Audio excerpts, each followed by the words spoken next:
Winner, you motherfucking winning. I be riding by myself cause I don't trust no nigga around me. I'ma always get paid, I was okay when you found me. I know the love fake, when I ain't around they try to down me. Heard that pussy like a lake and tell the shot to come and drown me. They say that I'm a menace and I quit to burn the bridge. Got some birds by the chicken fence, come in, we burn the fridge. They be watching me for real like I'm living life on Twitch. You don't wanna piss me off, my youngest coming with a switch. I be chillin', but I heard that I'm a villain. Fuck with them, no fuck with me, bitch, I don't never want no dealings. I be going through the motions, I don't think I'm ever healing. Preparing for the millions, cause I really got that feeling. Got them cousins that be ops, so I can't even fuck with family. I been grinding round the clock, it's about time for a Grammy. If we can't get up with you, bitch, we hitting at your granny. And I'm flashing and I'm snapping, they gon' probably try to ban me.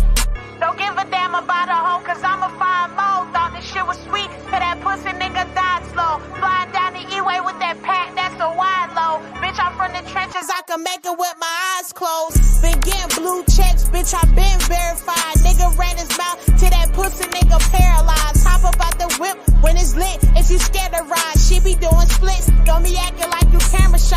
Niggas want beef, I feed whoever like a steak and shake. Think they want a war, but they don't know that ain't no taking breaks. Spin up the scope, gotta take it to another place. They can say a lot, but they can't say that I ain't fucking great. Money don't sleep, I'ma eat till the sun is up. Shells by the fleet, if you ever think about running up. Know I'm gon' prevail through the hate, cause I know what's up. Bitch, don't try to hold me down, cause you see I'm going up. Go and see the woo lady, put some voodoo on the ops. Spin a little bread to keep her fed, cause she give all the drops. Most of the time I'm dolo, but you know I gotta keep a box. Turn the fan on, bitch, you know I always keep it hot.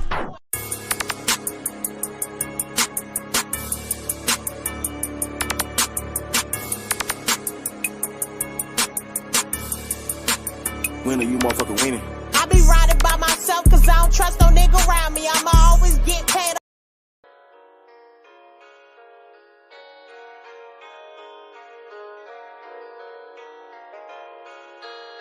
I need a bag more than I need a friend. Yep. This shit get deep, you either sink or you swim. Trying to make it count, I need a bag to ascend. Oh God. Get it out the mud, I never had to pretend. We share the same struggle, so you know that that's my twin. Took a lot of losses, so I'm owed a lot of wins. Some people see a saint, and some people see my sins. Real and fake, can't relate. Guess that's why we'll never blend. We'll never mix. Can't get attached, cause I know you gonna switch. Why would I commit when I know you gonna dip? Got a lot of ops, so I keep it on my hip. Niggas thinking they untouchable, they better get a grip. If you ain't mine, I ain't even finna trip. Always keep a player, gotta keep it to the script. Tryna get some chips, I done took a lot of risks and then put in overtime when it won't even my shift. Overtime. My heart cold like I took it out the freezer. Don't wanna be alone, so I hope I gotta keep her. Can never trust a soul, it's like an episode of Cheaters. I don't wanna tag along, cause I always been a leader. Big boss. I need a bag more than I need a friend. Yep. This shit get deep, you either sink or you swim. Tryna make it count, I need a bag to ascend. Get it out the mud, I never had to pretend. We share the same struggle, so you know that that's my twin. Took a lot of losses, so I'm owed a lot of wins. Some people see a saint, and some people see my sins. Real and fake, can't relate. Guess that's why we'll never blend. Don't see my ops, cause they never at the bank. Bro, say you can't be real, but you really like a prank. Ready for whatever, I be riding like a tank. I've been building and been chilling, why they thinking that I sank? Bitch, I'm up. I gotta get it from the early to the late. And the cut. Cause ain't nobody even worried if I ain't. Every obstacle I overcame only made me great. Niggas always chasing bitches, but the bitches be the bait. If you know better, then you better play it safe. I know one day that I'll be riding in a race. If you follow ALMA, they'll find you at your place. All up on my line, say you trying to get a taste. Sneaking where we linkin', told you put it in your face. I don't know the bitches who be sending all the hate, but I know for a fact, if you touch me, you erase. I be in my own lane, told you catch up to my pace. Bitch, I'm gone. I need a bag more than I need a friend. This shit get deep, you either sink or you swim. Trying to make it count, I need a bag to ascend. Get it out the mud, I never had to pretend. We share the same struggle, so you know that that's my twin. Took a lot of losses, so I'm owed a lot of wins. Some people see a saint, and some people see my sins. Real and fake, can't relate, guess that's why we'll never blend. Real and fake, can't relate, guess that's why we'll never blend. I'm too real for this shit. I can't pretend. Team up.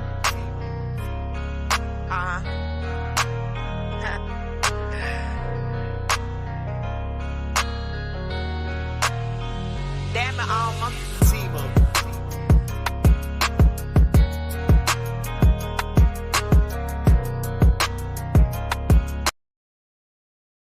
And I'm back once again. We had some technical difficulties, had to work through shit like that, but I'm back. Let me, I was about to show you this video before my last live ended.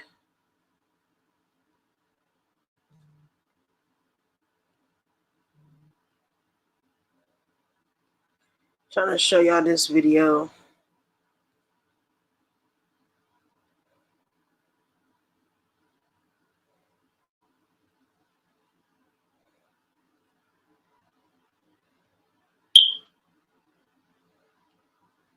Let me get the layout right.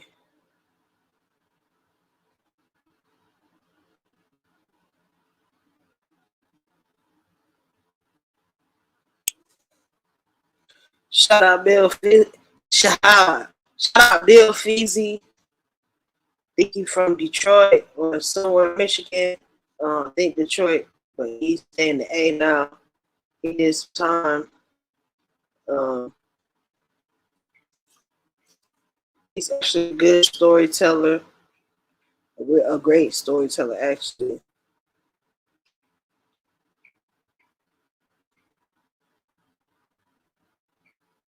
Shout out to him. Telling the story about evil folks.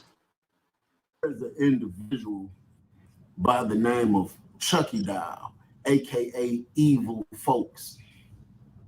So I talked about evil folks a little bit in another story, and I promised y'all that if I tell y'all some of the things that evil folks have done, you would think I'm lying, right? Hold on, the police letting us come out the room again. I'm about to finish this downstairs. Hold on. Yeah, when I say an evil little bastard, bro, I really mean that from the bottom of my heart, right? And I mean, I guess once upon a time I had love for folks. You know what I'm saying? Like I done rolled with them. I done been on that line with them. But I just know, bro, it's just certain levels of evilness. It's just certain stuff within people, bro, that, just anybody don't do certain things, bro. So there was a guy in the dorm that was responsible for dealing with any form of money. You know what I'm saying? Dealing with my guys. You know what I mean? When I say any type of money, I mean, the guys usually got a box. So the guys might say, we're going to make sure we got this amount of money, or we're going to make sure we got this much food stacked up. So, if we ever in a state of emergency and we starving like Marvin and 12 done took our stoke call, we still got food. Or if the guy's trying to get some money and they say, hey, we need to run up $500 so we can go invest in this, then they're going to start with store card, build it up, cash flow it out. But what every single individual at all moments that participates to that box have the right to do is go ask to check it at any moment. I can randomly walk up and be like, hey, let's count that box. And they keep a list of every item that goes out, every item that comes in. They keep tabs on everybody that owe it, every single penny.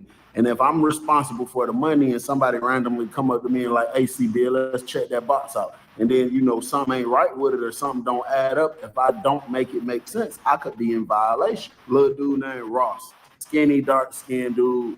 He kind of short. He about the same size as Evil Folks. Evil Folks was the second in command. He was the assistant of the guy that really had all of the pool. I hope this don't sound like a joke or a prank or just sound like I'm over exaggerating or whatever, bro. Like this man, Evil Folk, literally, like he gets mad at people and I guess for whatever reason, think about removing their body parts. Like I just told a story about he was trying to cut a dude private part off. Like, bro, they call a meeting earlier. Everybody go in there. Allegedly, somebody pulled up on Ross and told him to do a box check, and it was like $6 short. So they got him in there. Now the meeting is held in his room. Once we get in there, when I walk in, I see evil folks standing next to Ross. Ross going through the box. He got the pad and the pen in his hand, and he just going over every single item, pulling it out, throwing it on the bed, one by one, marking it off the list. All I know is when I got in there, everybody was quiet for about the first, took about 5 minutes before somebody said something, and that's when evil folks was like, okay, so it's still $5.98 missing. Where is that at? So Ross was looking crazy.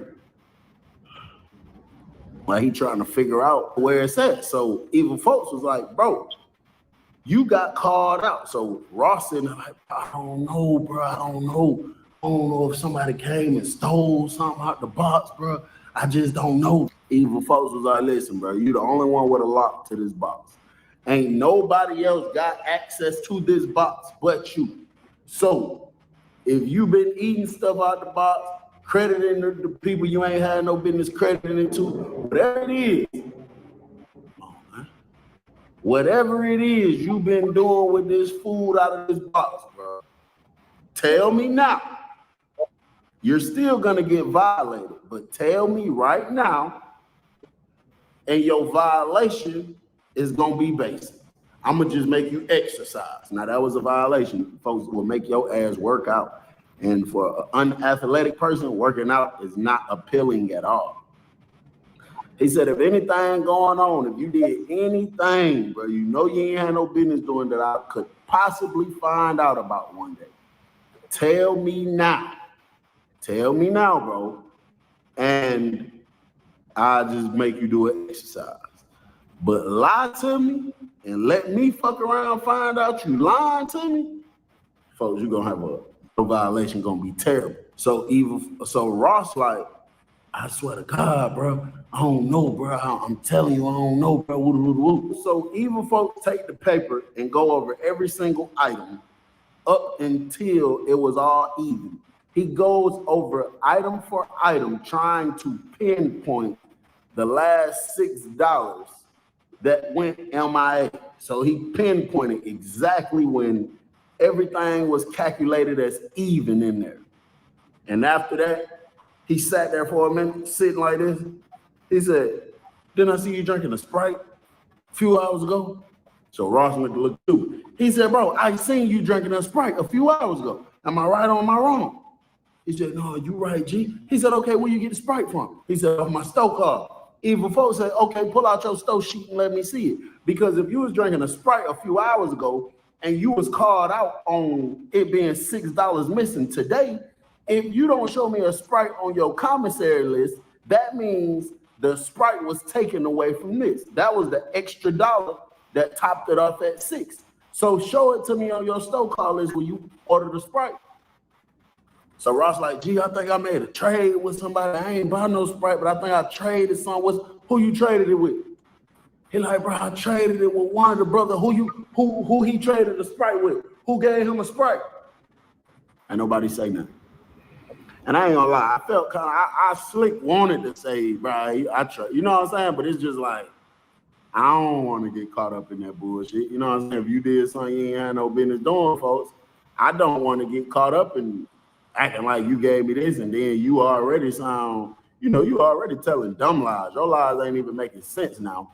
So I don't want to get caught up in it. They need folks be trying to have me in that same batch. You know what I'm saying? He was like, okay, so you just lied again. And you lying on the G. You lying on the G. So I'm asking you, who did you trade it with? Where did the Sprite come from? Bro, one of the other brothers that's in the back, now him and Ross done got into it a few times, and Ross exposed it multiple times. Dude named Drip. Ross exposed it multiple times that Drip was mad because Ross would never just let him, like he want to get stuff and be like, don't write it down, bro, because it's going to add interest. He'd be like, don't write down, bro. Just let me get it, fuck me. Let me bring it back to These niggas really be locked up and be playing all these fucking games. Doing all this dumbass shit and still get their ass locked up in the end. That's why, kids, the whole point of this, just stay out of trouble, man. You don't want to have to be in these situations. I promise you. to you. And Ross would never do it. Ross like, hell no. So whenever they used to get to it loud and publicly, he used to always, expose it to everybody like, man, that nigga mad because he tried out the blue and say, he said, shit, G, early that morning before everybody woke up, I seen that boy had a big cup of Kool-Aid and he had a bowl of oatmeal. I watched him put 4 packs of oatmeal in the bowl. Shit, where he get that from? Evil folks looked at him. He said, G, you had a big ass cup of Kool-Aid and 4 packs of oatmeal in the bowl this morning? Ross went to look. I looked at bro like, man, Drew, you lame as hell, bro. Everybody kind of looked at him like he was lame for that. Ross was sitting there looking stupid. Evil folks was like, I'm asking you a question, bro. So Ross was like, yeah, G. He like, where did it come from? Show it to me on your store card. Like, bro, I think I threw my store card away, bro. He talking about the sheet, the receipt. He saying he think he threw it away. He don't have it no more. Evil folks like, all right, I got you. I'm about to get your violation together. I'm about to do it the right way on paper. I'm about to get it together. Evil folks make Ross pack up all that stuff, all that commissary, and gave it to Drip, the same dude who said he seen him doing whatever it is he was doing. They gave it to Drip, and bro, like 2 days went by. Nothing happened. Evil folks say he was processing the paperwork. I don't know what he had going on, but I know it was something flaky. So I get up early one morning, brushing my teeth, get myself together, stick my head out the door. I see Ross out there busting laps, walking around the dorm. Ross is never out there early. I fully understand what it is, though. He's nervous. He know evil folks be on the bullshit. He know he did some BS, and he's just nervous, bro. He just don't know what the guys might got going on. I grabbed the Chris Brown CD, rolled one up, fired it up, stuck my head out the door. After I got done brushing my teeth, washing my face, of course, stuck my head out the door. I didn't scream his name because I didn't want, whenever a person like that in a situation that got something going on, if I scream his name, it'd be a million brothers sticking their head out the door just to look, for CBL, calling him up there for. So I didn't say nothing. I had my hand out the door, and when he looked in my direction, when he came back around this way, I just did like this, waving at him. And then he looked at me, and then he came up there. When he came in the room, I said, what's up, G, you straight? He said, hell yeah, man, I can't even sit still. I said, I already know it. I said, what the hell you lied for, folks? I said, man, if you goddamn, you feel me, you ate some of that food, you fucked something up, nigga, you should have just said that. He said, gee, I ain't do that, though. That's what I'm telling you. I said, well, why you couldn't explain none of the questions he was asking? Why you couldn't produce it or show it? He was like, man. I said, why you didn't, whoever it is that you traded and got the Sprite from, if you didn't take it out that box, why you ain't just say it? Man, to be honest, G, I ain't with that snitching shit. I feel like that's some police shit. I said, bro, you're not snitching on nobody for doing nothing wrong, nigga. If I trade you This summer's hottest blockbuster isn't a movie. It's a spicy new wrap from Jimmy John's, starring ghost pepper cheese and infinite a fucking Pepsi for a Sprite, and I'm being accused of stealing, and I say I traded it, and they say who you traded it with. Nigga, I'm gonna say I traded it with Ross. I'm not snitching. You're not snitching, bro. Snitching is telling on something somebody did, and they trying to hide from something. You finna get them in trouble. Nigga, that situation ain't snitching. You tripping. He was like, man, I don't know, bro. These niggas crazy, bro. I ain't got time for this shit. That's why I'm glad they took that box for me. I'm glad they took that box. I ain't got to deal with that shit no more. That's my violation, and it's over with. And I'm thinking in my head, that's your violation. I said, even folks told you that's your violation? He said, hell yeah. He said, that's my violation. I've been took out the treasury position. I'm like, oh, okay. But I'm thinking in my head, like, bro, that man is too much of the fucking devil for that to be your violation. But I left it alone. I didn't say nothing. I was just like, oh, okay, bro. You know what I'm saying? I let him hit the Chris Brown CD, kind of calm his nerves a little bit. A few minutes later, they call chow call. They go out there. I actually went out there too. I had to go run to the next building and do something. So when I'm over there, I went in the building on the same yard. Like we in A building, this is B building, but it's all on the same yard. As I'm running to go handle my business, one of the brothers beating on the window. So I look over there, I'm like, what's up, bro? He like, man, what type of games y'all playing? What type of ones y'all work? I say, who? He say, y'all GDs. I'm like, what? Fuck that nigga talking about? I'm like, bro, let me go drop this off. I'm about to come back and holler at you. So I run in the building, drop what I need to drop off. I come back out here, run over here to the window. I kneel down to the window. I'm like, folks, what the hell he said? He say, man, y'all nigga lying, ain't really handling business. I say, what is you talking about? He like, nigga, they got it on paperwork talking about Ross. Ross went to the hole yesterday. He said, nigga, I just seen Ross leave out to go to breakfast. I said, who wrote it down? Who said Ross went to the hole? He said, man, evil folks sent out a memo saying, goddamn, Ross went to the hole last night. I was like, bro, I don't know about that. I'm about to go see. Bro, when I walked away, I got chills on my body. I knew what was going on. Bro, evil folks is planning some fuck shit to Ross. Bro, he lied. Him and the other higher ups, they know what's going on. They probably in on this shit together. He put it on paper to have proof to the memo that he sent out where everybody can see that Ross went to the hole this time and this date. He really did it. So when something fucked up happens to Ross later, if Ross try to appeal it and run it through the higher ups who's even higher than evil folks and his big folks, it's gonna look like Ross is lying and tweaking because it's already on paper. He went to the hole this time and this date, and he gonna have everybody on the compound going along with it. I said, oh shit. I'm stuck outside for a minute before the officer decides to come let me back in the dorm.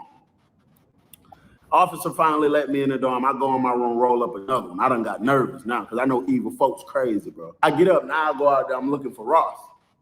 I'm just looking around the dorm at him, trying to see if he in the dorm somewhere. I don't see Ross nowhere. I pull one of the brothers to the side. I'm like, say, G, come here. He come over there. I said, what the hell Ross at? I went to his room. I don't see him. He don't even know for real. He talking about Ross went to the hole. So I guess when they went out there to chow, you know, whatever evil folk, maybe they didn't do nothing crazy to him. Evil folk probably told him, pack your shit, go to the hole. Or he probably put the press on him, pulled out a candy bar on him, whatever the case, and made it, you know, whatever he said, whatever he did to him. And Ross just said, fuck it, and went to the hole. Now I feel 100 times better because I'm at least evil folks ain't did nothing to him. You know what I'm saying? A couple hours later, I hear evil folks screaming, who got a bug, man? Who got a bug? Fuck with me on the bug, man. I pay you $2-3. Who got a bug, man? Who got a bug? Now, a bug that he's asking for is a piece of metal that's wired up and they got a long cord to it. The thick metal part, you drop one end in the water, the other part you plug each side into the wall and it starts boiling. And that's how people use to cook. Whenever you're trying to, like, you might take this bag of noodles right here, pour it into a thing, drop it in that hot water, shit, it's gonna be like you boiled it. So that's what they use to cook. Now, I got a hot water bug. Honestly, I don't cook much. I usually pay somebody to cook for me, but I just don't be liking to let them niggas borrow my stuff, bro. They don't never return your property the way you give it to them. That's one thing I'm learning about life, even outside of prison, bro. You let a nigga use your bathroom, he not gonna clean it the way you would clean it. You let a nigga drive your car, he's not gonna take care of it the way you take care of it. You know what I'm saying? But anyway, every time I let one of the guys borrow my bug, every time it come back, one of the wires loose, or either they don't bring it back, it take them forever. I got to go ask them what's up with my bug, or it's just always something. So when I hear evil folks saying that, I don't say nothing. I'm just acting like I ain't paying them no attention. So Drip finally come to my room, knock on the door. I'm like, what's up? He come in the room. He like, love, G. I'm like, love, what the business is? He like, hey, evil folks said, let them borrow your bug real quick, G. Nigga trying to cook something. I said, shit, I ain't got one, bro. So he looked straight at it on the floor, bust out laughing. Talk about, see, you some bullshit. So I kick it under my bed. I'm like, man, tell evil folks I ain't got it no more. Shit, I don't know what happened to it. He like, see, man, you some bullshit. Come on, G. I think he trying to cook something. I'm like, that ain't got nothing to do with me. You feel me? I ain't got one. Because I know evil folk don't take care of a nigga property for real. He leave out. He go on back about his business. About 3 minutes later, somebody knock on the door again. See, Bill? I'm like, yo. He like, evil folk, G. I'm like, what's up, bro? He come in the room. He smiling. He got stupid, bro. It's something about his smile, bro. And then, like, I don't know if his two front teeth are pushed back some and these kind of come out past it, or if these fangs got a teeth on it, but it's something very funny about his teeth. He smiling. Let me borrow your bug real quick, G. Nigga trying to make a little song, folks. Let me borrow the bug real quick, G. I'm like, bro, you don't know how to take care of a nigga property, bro. Last time I let you borrow the bug, he said, G, come on, bro. On GDN, I'm gonna bring the bug back. How much you want? You want me to give you $6, $6, $7, $8, $9, $10? What you want? What you want? I'm like, you ain't got to pay me, folks. Just return my property. Make sure it's in condition it was in when the nigga gave it to you or whatever. He like, G-O-G-D-N. I'm gonna bring your property back. So I reach under the bed, grab and give it to evil folks. I say probably a good 30 minutes went by. Knock on the door again. I'm like, damn, what these niggas want today? God damn. I'm like, yo, what up, though? Door swing open. It's Drip again. He like, say, G, meeting at evil folks room real quick, mandatory. I'm like, man, come on, bro. So I'm leaving out the room. I see all the other guys coming from all kind of directions. Bro, we get down there to evil folks' room. As I'm walking closer and closer to the door, all I know is I see a pair of shoes, some legs on the floor. All right, the fuck? We get in here, bro. We get about right here in the cell. His brothers surrounded everywhere. His brothers everywhere, all over the cell. I step in right here.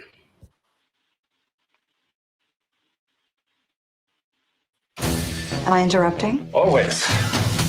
Lift off. We have lift off. These men are actually really busy doing life and death work. Let's go!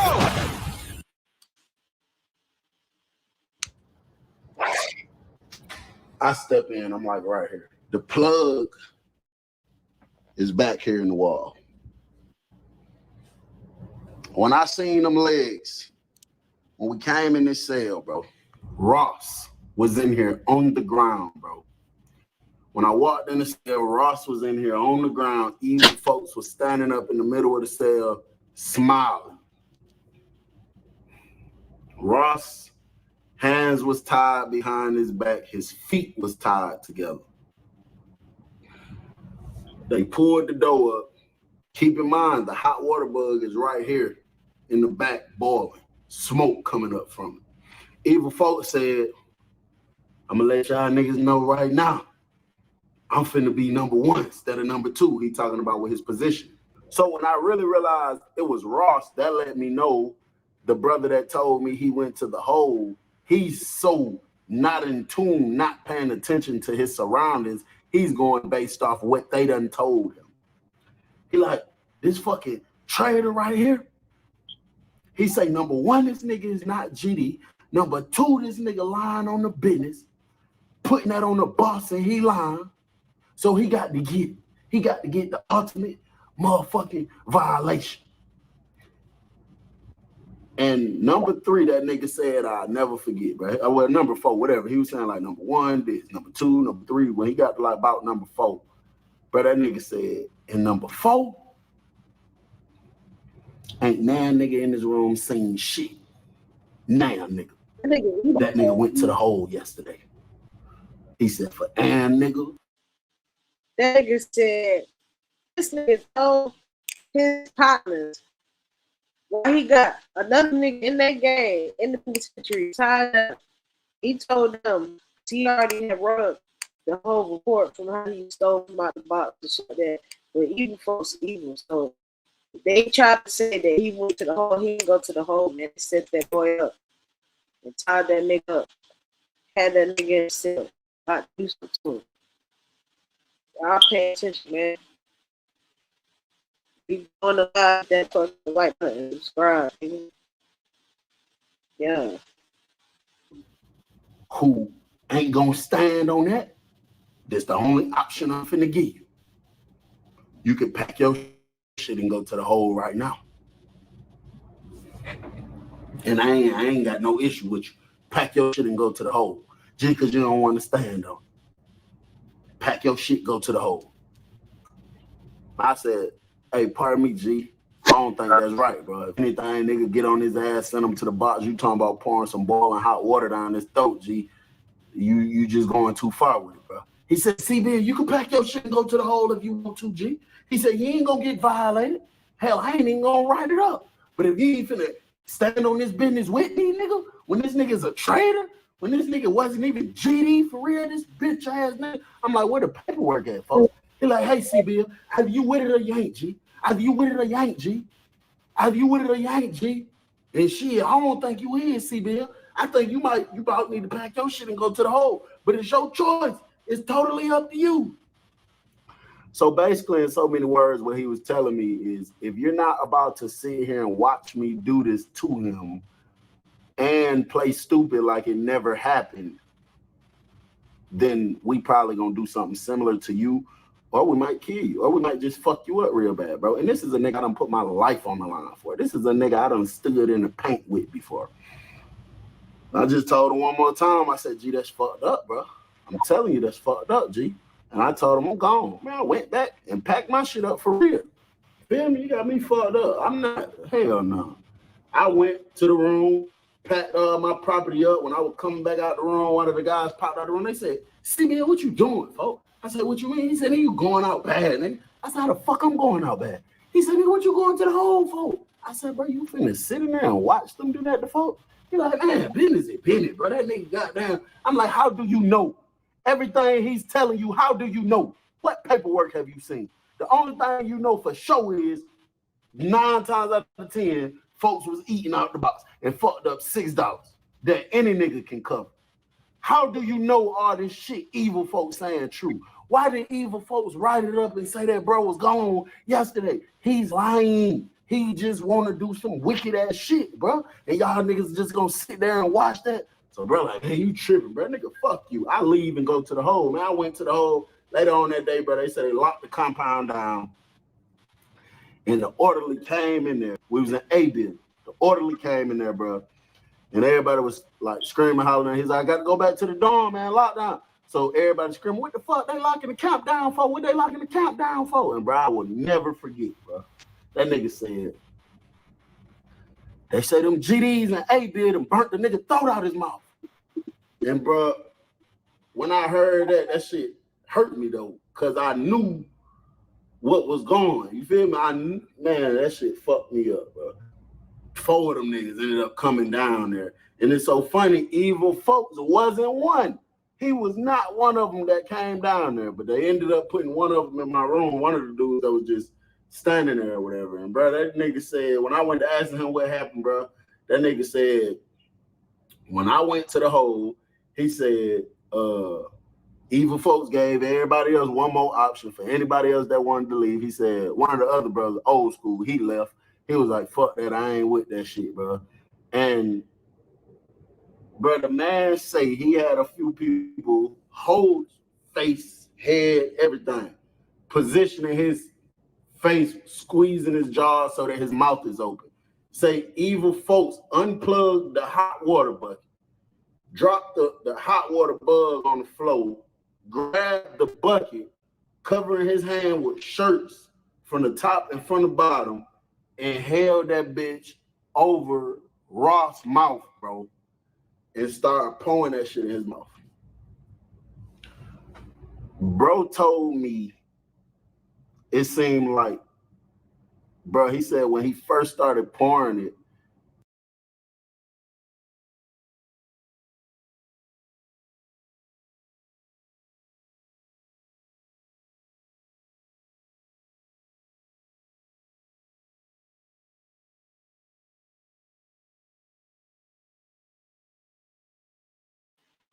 damn, I didn't even realize I was on mute. So check it out. This nigga was locked up. He did 9 years, something like that. It was a situation that nigga, it was somebody, because I think he's supposed to be GD or some shit. Somebody was supposed to have something out the box, right or so. So this crazy ass nigga, the evil folks who would torture your ass and do all that crazy shit. He got down, basically, he wrote a fake write-up. Like, you know, like the nigga got rolled up and out the box. They took his position from holding the box, and they had to see like he went to the hole, but didn't go to the hole. They kidnapped his ass in the prison, and then they tied up and pulled hot water down his throat, burned his throat out his goddamn mouth. That's some crazy ass shit to do to somebody. And this nigga, if you read the descriptions, I put myself on the door, evil folks too evil. This is a real story. A nigga ain't just gonna say that he put up on the door like said this to them. Oh, for no reason. You know what I'm saying? The man Ross was crying before any water even touched him. He said the man was screaming so loud and hard, bro. He said it damn near brought tears to his eyes. And he was like looking at me and he was like, gee, that nigga Evil Folks need to die, bro. He need to die. He was like, bro, that man was smiling the whole time. He said when the hot water went into Ross's mouth, bro, you know, Ross was already screaming and doing all this. He said as soon as it seemed like a little bit, half a second worth poured in his mouth, he said red stuff started coming back up. So that water was so hot sitting there boiling, I guess it burnt. I don't know if it burnt something, you know, burnt his throat or burnt the inside of his mouth, but that nigga said as soon as that nigga went to pouring that water, that nigga said blood, red stuff started coming up out of Ross' mouth. And he said Ross screamed and snatched so hard that Evil Folks, you know what I'm saying, he eventually broke out of their little thing, and Evil Folks was still trying to pull the shit on him. But the brothers who was holding him, the water was hitting their hands and it started burning and they had to let him go. And that's when Evil Folks stopped pouring it and was laughing the whole time. And Ross jumped up screaming. He said the man was bleeding from inside his mouth like it was coming from out his throat. Little pieces of his face was like peeling and starting to bleed and stuff, bro. Y'all be saying it. And yeah, that's what happened after I left, bro. And Evil Folks never got caught for it, bro. I guess Ross never wanted to tell him. He was terrified of Evil Folks. And I don't know what ended up happening to Ross. I know he was in medical, then he got transferred, and then the other brothers that came to the hole, including my roommate who told me they all went to the tier program and did like 10 months. So everybody kept it solid. Ain't nobody tell on Evil Folks. But I just had to tell y'all a story or Evil Folks, bro, in the most wickedest shit he used to do. It's your boy Bill, I'm gone. And that's why stress, bro. Do not get yourself caught up in a situation because niggas will work one so bad, they'll do some of the most evil things, bro, because they be mad at themselves for having all that time or whatever they reasoning is, they be feeling some type of way towards themselves, you know what I'm saying? So, bro, it's best to just do the right thing, bro. It's your boy Bill, I'm gone.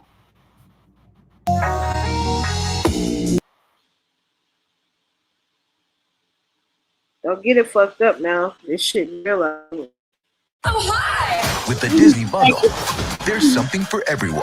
It would be really fun to explore genres. Like, adventure. I'm gonna save the world. What up, y'all? What up, It's your boy Bill. I'm not reading no comments today. I'm just about to go straight through the story because the comments be distracting me sometimes.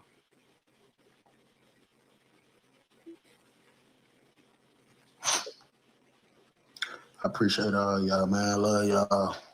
Y'all don't know. I love y'all, bro. I appreciate the support. Appreciate y'all for being here. I appreciate y'all for allowing me. You know, this is therapeutic for me.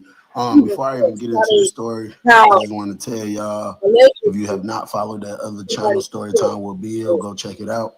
What I was trying to tell y'all yesterday, but my signal was messing up because it was storming real bad. Hold on.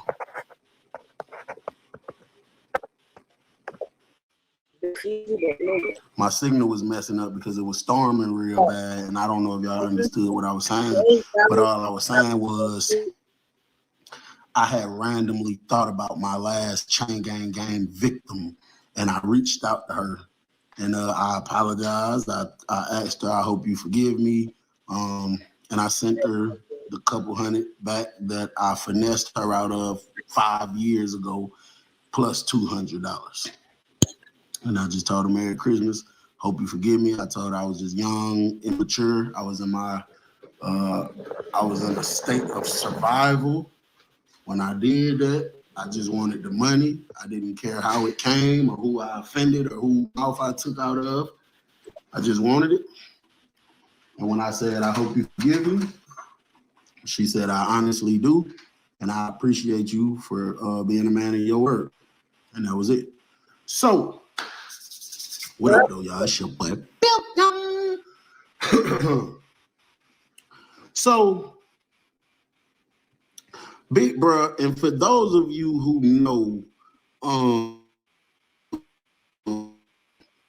whenever I say big bruh, I'm speaking of, I feel like there's light too blue on my face. I'm gonna turn one of these off because there's just too much light right there. I might be too close to it, I don't know. Whenever I say big bruh, I'm speaking of somebody that is in a, in a higher positioning over what it is that we used to run with. Yeah. So big bro called a meeting one day. He calls a meeting. Everybody get in there. He looking dead serious. He say, hey, y'all remember what happened last year, right? So everybody looking around like, shit, a whole lot of stuff happened last year. The hell you talking about? He say, no, I'm talking about with evil folks. So now everybody like, yeah, you know what I'm saying? We're trying to see what's the relevance of this now. Evil folks ain't been in this dorm for years. He's still at this prison. He's on what the hell he was on? Evil folks was on the tier program. So he's still in this dorm. I mean, not this dorm. He's still in this prison.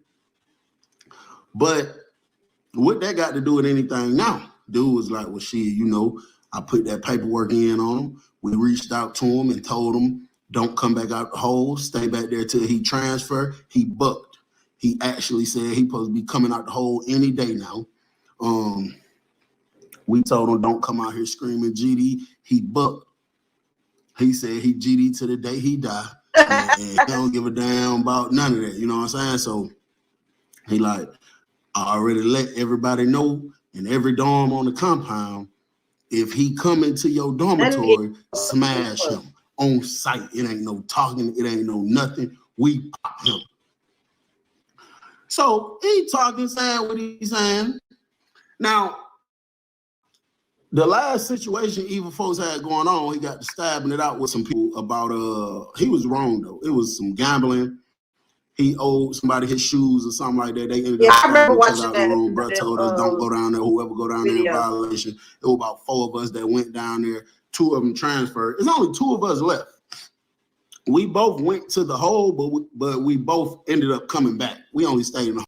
Bill ass stay going to the hole. I ain't lying. He'll put enough in the hole. He ain't want to be a part of the bullshit. And sometimes niggas will look at you like, oh, you a bitch ass nigga. Sometimes they won't. You know what I'm saying? Because some niggas got life. See, you got to understand when niggas be in prison, certain niggas that have life and certain niggas won't. So the niggas that only got like 10 years or less, they're not trying to crash out and do all that shit that the life is going to do some time. So to prevent them from being associated, you know what I'm saying, they'll go to the hole. So, and niggas will respect that.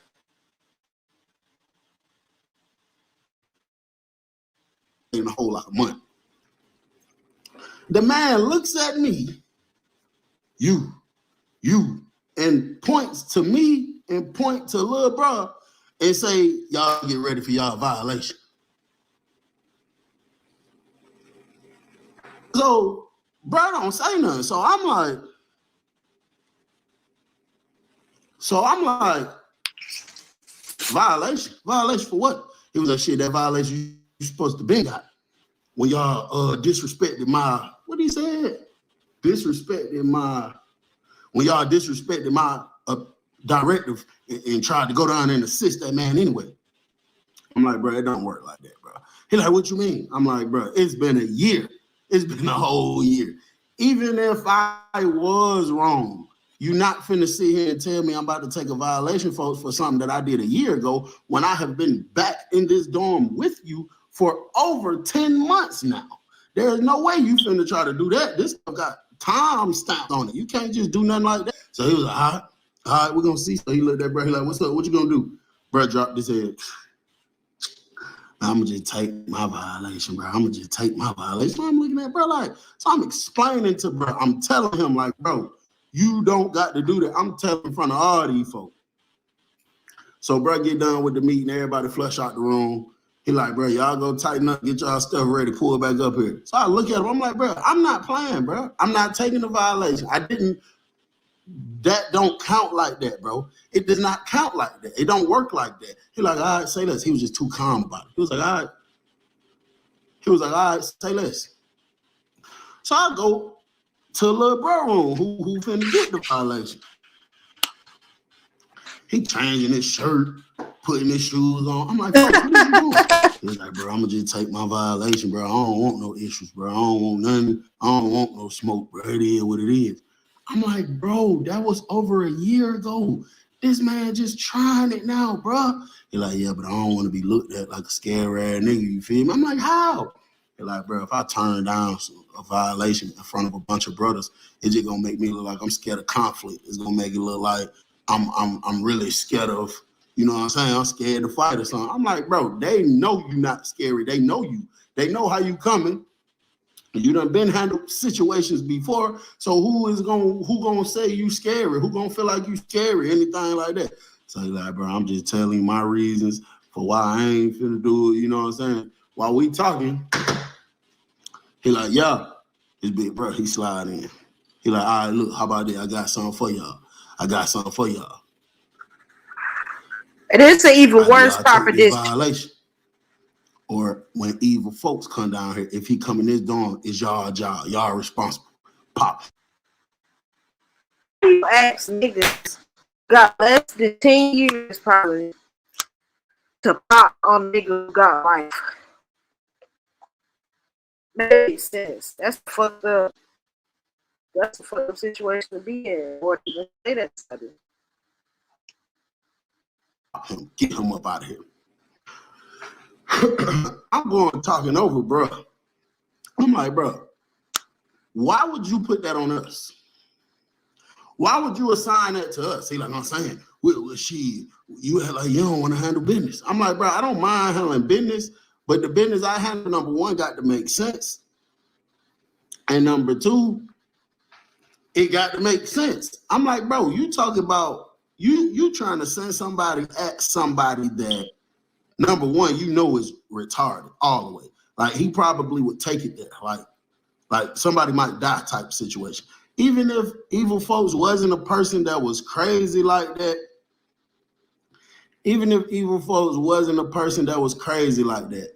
I was in position, bro, and unfortunately, I did have to make calls sometimes to have things done to people. I always pick people that I know has a life sentence in the prison to do it. I always pick people that I know ain't never getting out no way.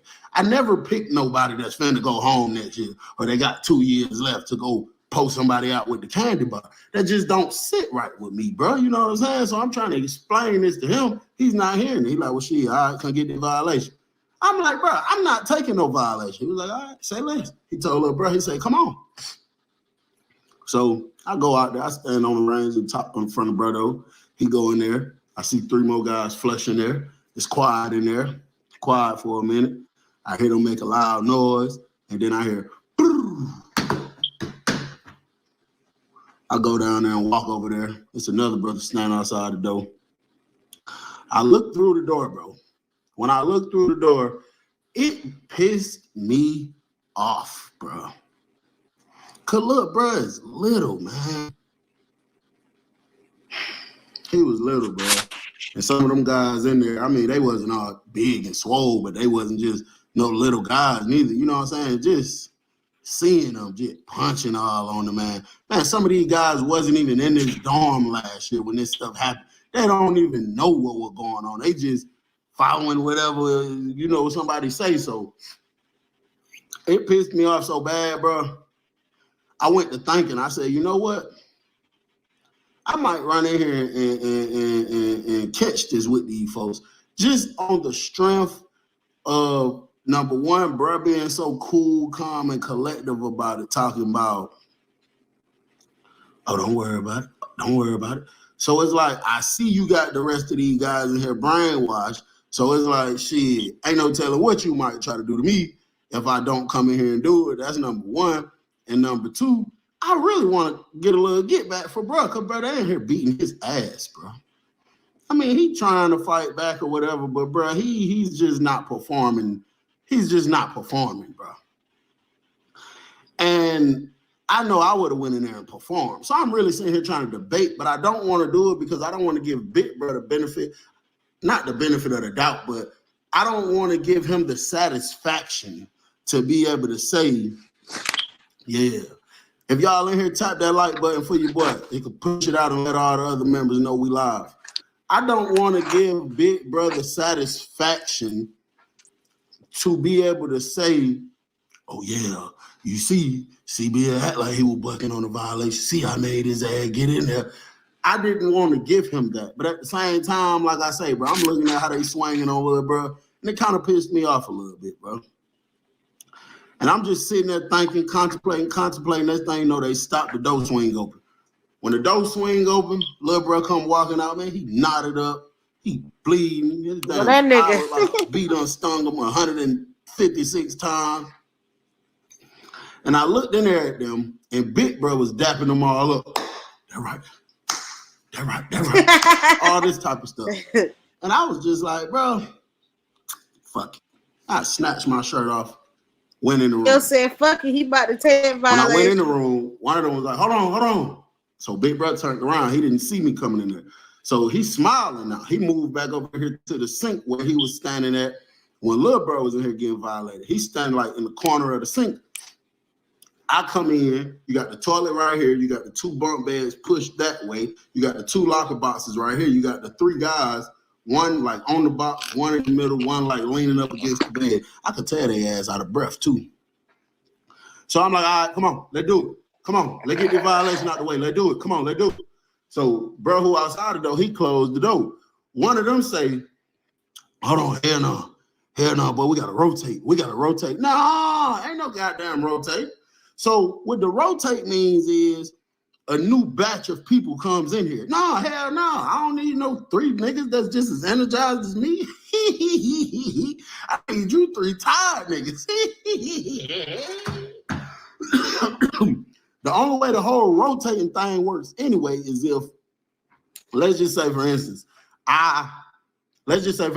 you got 3 people that got an issue with me, and all 3 people say I want to fight CB. So I go in there and fight one of them, and then I might be too tired or I might be a little hurt or whatever. Y'all still finna fight, but it might not be me. One of my guys might step up and say, hell no, but we're gonna rotate. I'm gonna come in here for him. But when it's 3-on-1, there's no rotating, bro. It's too many of y'all.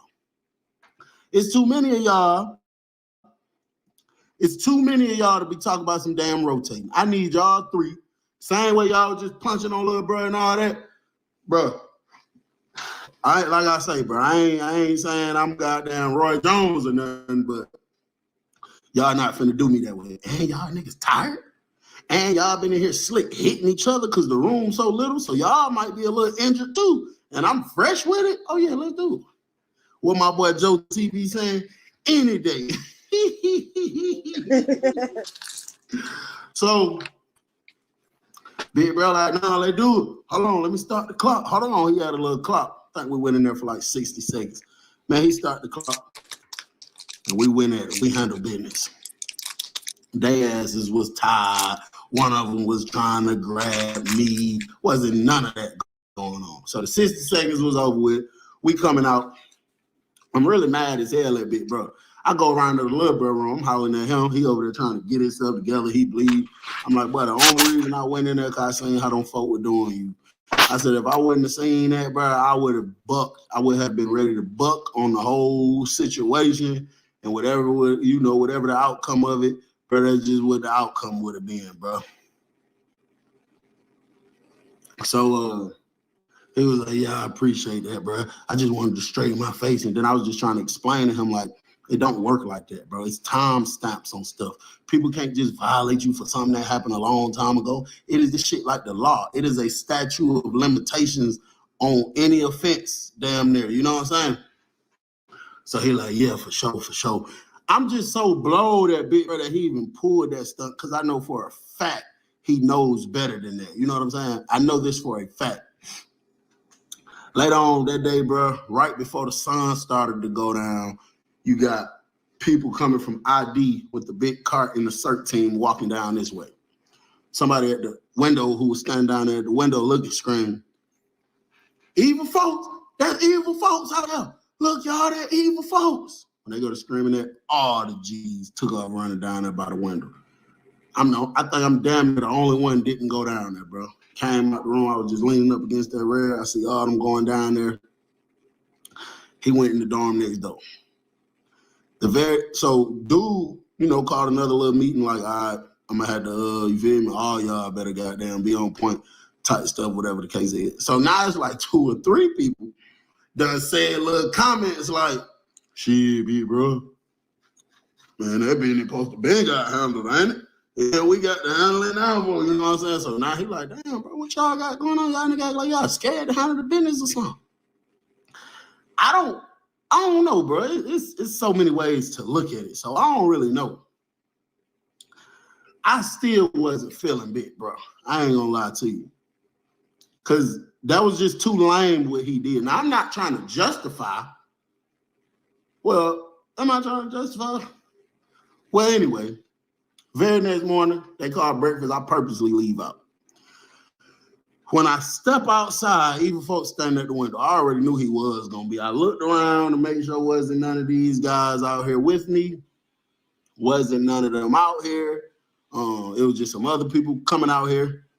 And I went over there to the window. I said, what's up, bro? You good? He said, hell yeah, man. These niggas ain't talking about nothing. They going to tell me last night I got to get on the dope. He said, man, I told him. He was talking about big bro. I was like, hell yeah. He said, keep a G with me, G. He got down. He plotting on me. And he trying to have y'all work one on me. And I looked around again. I said, hell yeah. He said, I already know it. I'm going to be over there. I'm going to come over there. So I was like, sheesh. That nigga evil folks don't give a fuck. That nigga said he GD till he died. But by the time I came back from breakfast, approximately 30, 40 minutes later, evil folks in the dorm dragging his property to the steps, trying to walk up the steps. It's the guys in here looking crazy. They looking spooked.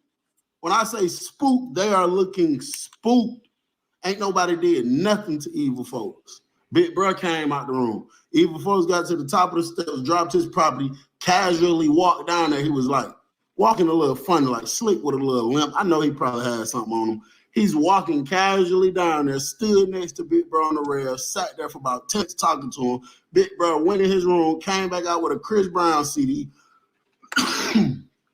Came back out his room with a Chris Brown CD, gave it to Evil Folk. Evil Folk rolled it up right there and lit it up, and they just finished talking.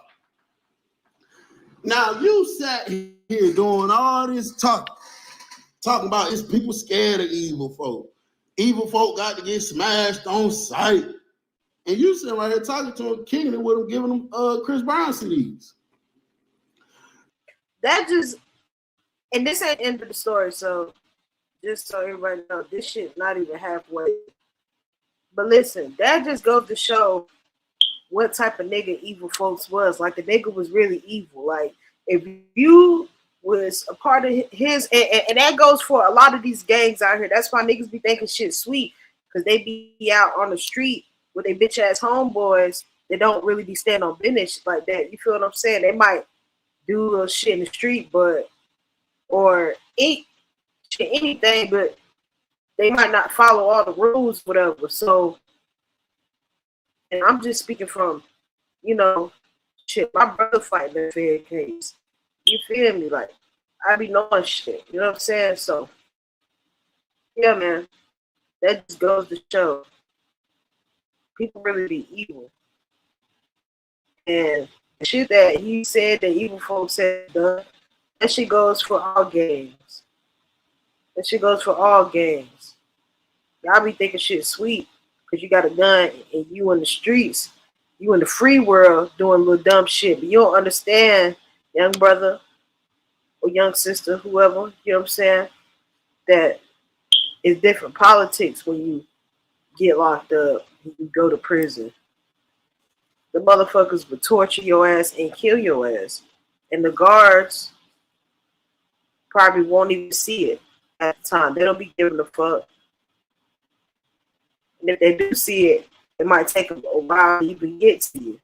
But sometimes they might not even say shit. They'll let it go on. Like, Yeah, let's get back to the story, though. So either You the one scared of evil folk for real? Or you trying to play the mind games and just use your puppets?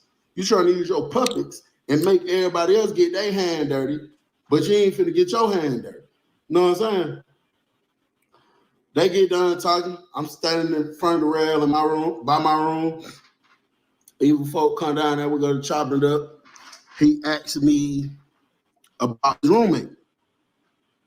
What type of person is his roommate? Because that dude, he had been at the prison for about 5 or 6 months. And I was just telling him it was a white guy. I'm like, shit, he cool. He seems straight. He ain't, you know what I'm saying? I don't think, he don't be having nothing going on. He just be cool and quiet, mind his own business and stuff like that. Like, oh, okay, cool. So what's happening now, bro, for like the next week, every time evil folks is like sleep, or every time evil folks is got the tissue in the door, used in the bathroom, big bruh Slick had these little side meetings where like he trying to call people together and talk to people about stuff got to do with evil folks or this and that to evil folks.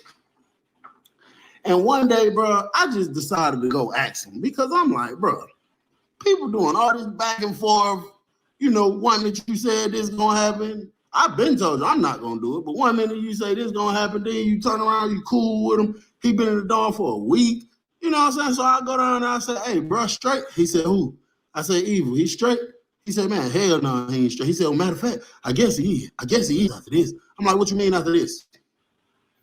He said, bro, I G alone for I G wrong. Hey, I done got hot as hell. I got to turn on this AC. Kinds of kindness will take you places you've never been before. I'm all ears. It's razor sharp and profoundly hilarious. I'm not do. I need to turn my motherfucking fan on. That shit today's about what 92 degrees. Shit is crazy. It's disgustingly hot outside right now, y'all. Like, still. He said, I G alone for I G wrong. So I said, what the hell you mean by that? He basically telling me that, you know, I do my own thing because y'all don't want to do the right thing. So I'm like, what the hell you mean by that? He like, bro, I been told y'all what the play was. I'm like, what's the play? He said, you and little bro supposed to be handling that business. Oh, now you want to try to switch it up and put it on me and little bro. I said, no, you said after we take that nigga try to switch. That nigga said, man, that nigga try to switch it up. He told them niggas originally they take the violation or they slide evil folks. They took the violation. Now evil folks in the door and he trying to put it back on them like, oh, y'all supposed to have that inside. They ain't got to do that shit. That shit funny as fuck. How he say it though. That shit funny. take a violation or damn, I should hold on.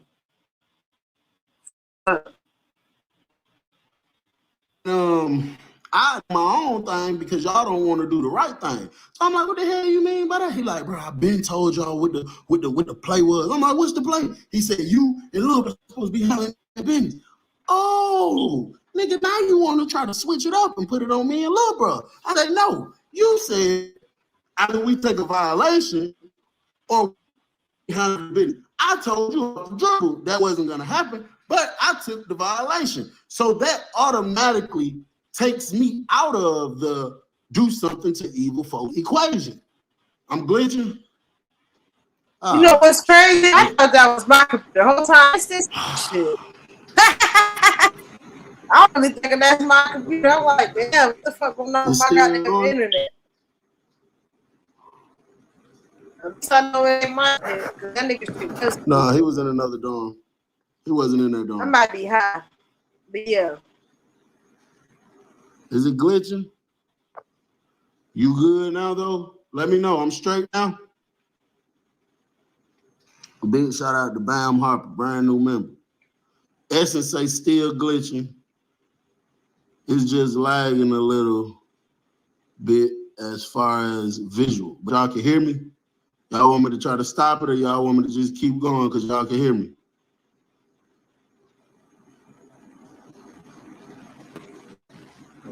It's clear now. You good now? Turn that air off. It was working fine until you turned on. Yeah, that's probably. Well, I don't know what the air would have to do with my damn Wi-Fi. They say you good. Keep going. Okay. They're gonna say turn the air off. So I'm like, nah. You said take the violation or do something to evil folks. We both took the violation, so there should be nothing. You talk about go do nothing to nobody. So he like, bro, you could just let the rest of them brothers know. As of about 10 minutes ago, I'm straight. You feel me? I'm doing my own thing. I done already put my own paperwork in, so it just is what it is. So, I go out here and tell them. So they make a few calls. People call around just to see, come find out he was dead serious. He talked to the people that run the board and told them that, we so insubordinate and this and that he don't want this positioning. He's still G, but he's just doing his own thing. He don't want to have nothing to do with the structure. He want to be taken off of the structure. So now they in here trying to figure out who is going to be damn near like the leader of us in this dorm. And every time somebody agree for this person or that person, it always be like, man, hell no. They always find a reason to not let this person or that person have that position. So then it just comes to a point like, shit, we just thugging for a minute. And bro, this dormitory became what they call the Thunderdome. I mean, it wasn't good to begin with, but it became terrible, bro. It became probably one of the worst dorms on the compound, bro. Because I mean, as far as the guys I was with, because there was no structure, bro. It was no structure. It was nobody to be like, you know what I'm saying? Like, nah, y'all don't do that. Y'all tripping. Chill out. It was no structure. You know what I'm saying? Evil folks approaches me while I'm standing on the rail one day, frowned up, looking crazy. Now, y'all know evil folks usually smiling.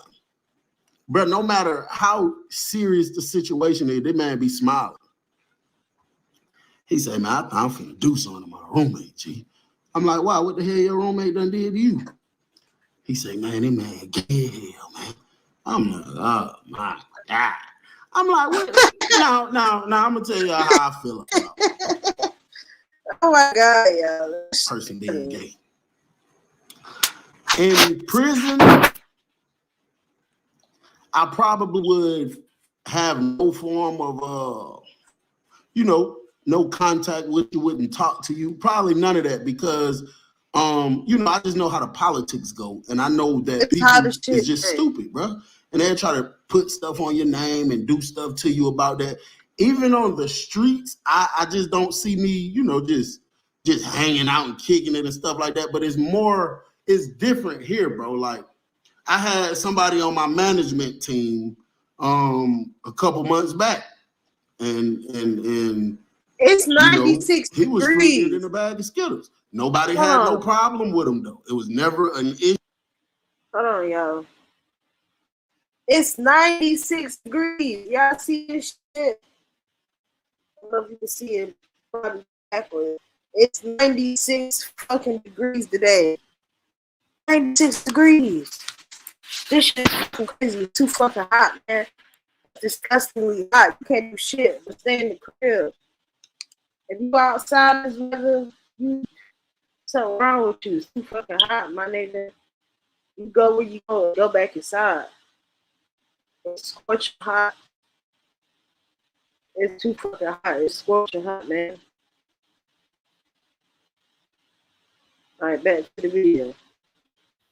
Issue. It was never looked upon like, man, get that gay ass nigga out the office, bro. It was never nothing like that, bro. This man done called my phone 2 o'clock in the morning before trying to tell me something about something got to do with the business. And shit, like it was never an issue. So it's different in jail though. People, that's not like that in the prison, bro. It's just crazy how they how they look at it or whatever.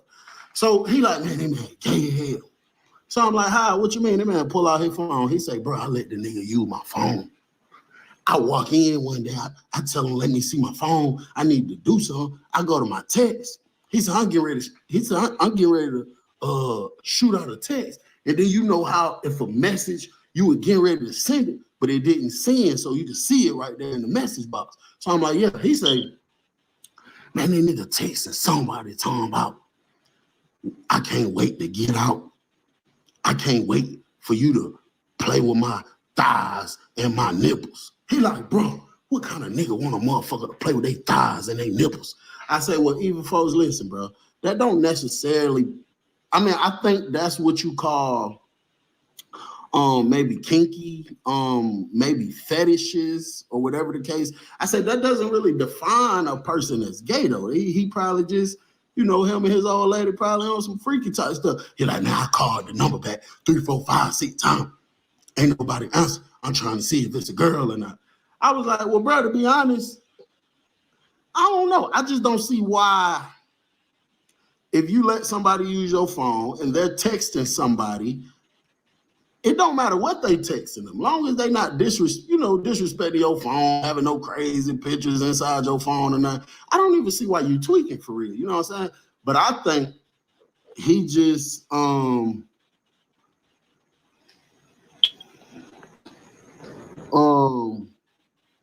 big shout out to Jordan Park.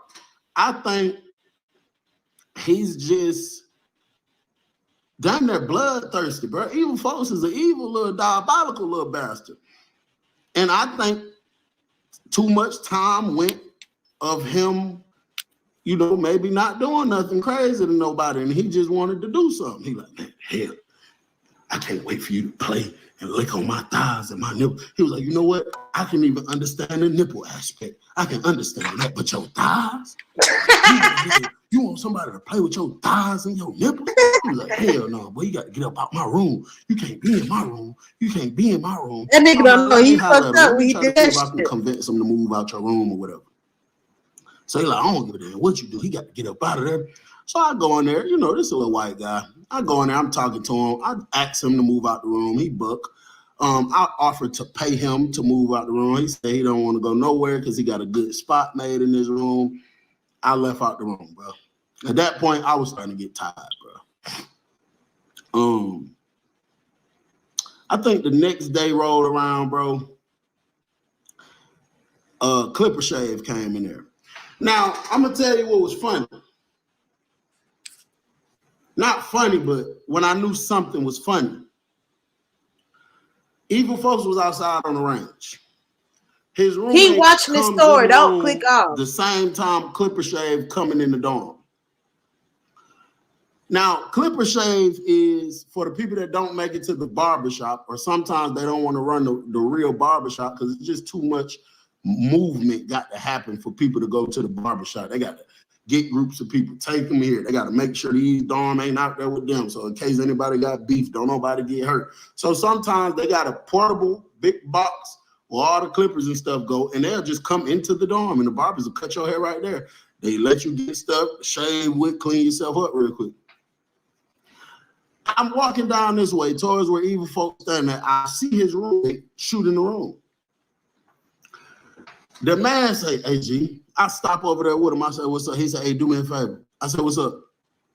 He said, go down there and get the fingernail clipper real quick. But he looking around and his voice got lower when he said that. So I'm like, hold on. Cause there's some fingernail clipper. I'm like, I ain't got no ID. I just say that just to keep me out of whatever it is you got going on. Because whenever you go borrow the trimmers or the clippers or the fingernail clipper, you got to give them your ID so they know who came and got it, just in case you don't bring it back or it's broke, the police will know who to go get it or whatever the case. So he eventually gets somebody else over there, finesse somebody else over there. He tell them what to go do. Man, they go down there, they get a man their ID, he get them the fingernail clips. He come back up the step, walk over there, hand it to Evil Folk. Soon he handed to Evil Folk shooting the room. Soon as Evil Folk shot in the room, bro, you heard something like a thump, like a hard thump.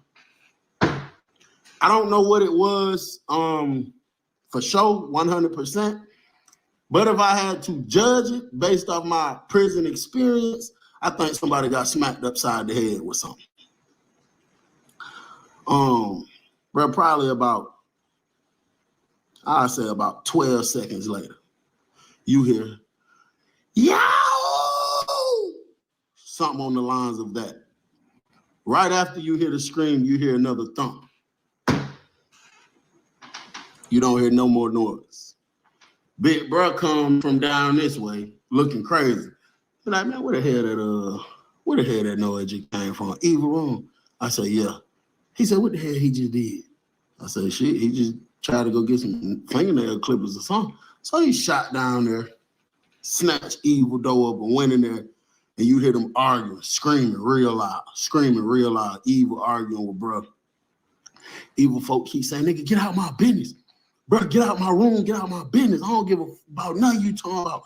Get out my room, get out my business, bro. Bro, get out my room, get out my business, bro. Big bro come shooting back down there, frowned up. I'm like, what's up? You good? He like, man, pull up. So I went down there to his room. He got throwing his shoes on. He said, man, that nigga done went too far, bro. He like, bro, I know I resigned from this shit. And I said, I'm a G alone before I G wrong. And I ain't fucking with niggas no more, bro. He said, but bro, that nigga out of control, bro. I'm sick of that nigga. I'm starting to grow a real hate for that nigga. That nigga causes too much harm to people, bro. That's what that nigga does, bro. That man hurts people too much, bro. That nigga is a devil for real, bro. I'm sick of that nigga ass, bro. I'm sick of that nigga. I'm finna kill that nigga, bro. On my mama, that nigga finna die. He goes over there to like where his mattress is. Crazy. And I had to make a split-second decision, bro, because honestly, I didn't want to see Big Bro, do nothing to, I'm not going to say I didn't want nothing to happen to Evil folks, but I didn't want him to just go out like that and go crash out. If you do crash out, there's ways to do things. You know what I'm saying? There's ways around things. There's ways to do things, but not like this, bro. When it's 1,000 police right here. That's crazy. That nigga Evil folks took a nail clipper and clipped off his roommate's fucking nipples because he was texting on the phone saying some freaky shit, some freaky gay shit. That nigga Evil. And this is a real story. Whatever it is he got going on in that room, I'm sure he's about to get caught for it. He gonna get in trouble for it or whatever the case, you know what I'm saying? So, shit, when he go to reach, I'm trying to tell him, hell no, bro. He like, bro, I'm sick of this shit. That nigga's a devil, bro. I'm like, what the hell he doing? He say, bro, the nigga got his roommate in the room using the fingernail clippers, cutting the man nipples off, bro. He said, bro, when I went in there, his roommate laid out on the bed, shit just coming all out. He like, bro, he got a big, long print on his forehead. Evil folks got this big-ass bar. Look like he done stole it off of a table. They used it to knock the man out. This man in there cutting the man fucking nipples, cutting his nipples off, bro. He like, man, I'm sick of this nigga, bro. I'm like, bro, hold on, hell no. He like, no, bro, because the police get involved, they finna take that nigga to the hole. I'm about to kill that nigga. So he grabbed, I shot out the door, closed the door real quick. Dude, green lighted his door. That's when you know a nigga problem. Bro, I just ain't want him to do it like that. You know what I'm saying? That's when you know a nigga is a problem. You got your own niggas, your own gang. I'm sick of you, nigga. You fucking even this shit. Nah, that shit crazy though. I'm not lying. That shit crazy. He telling the real story too. You can tell he telling the real story. This ain't no rehearsed shit. He probably thought about it, you know what I'm saying? But nah, he got a sharp memory too to even never remember conversations.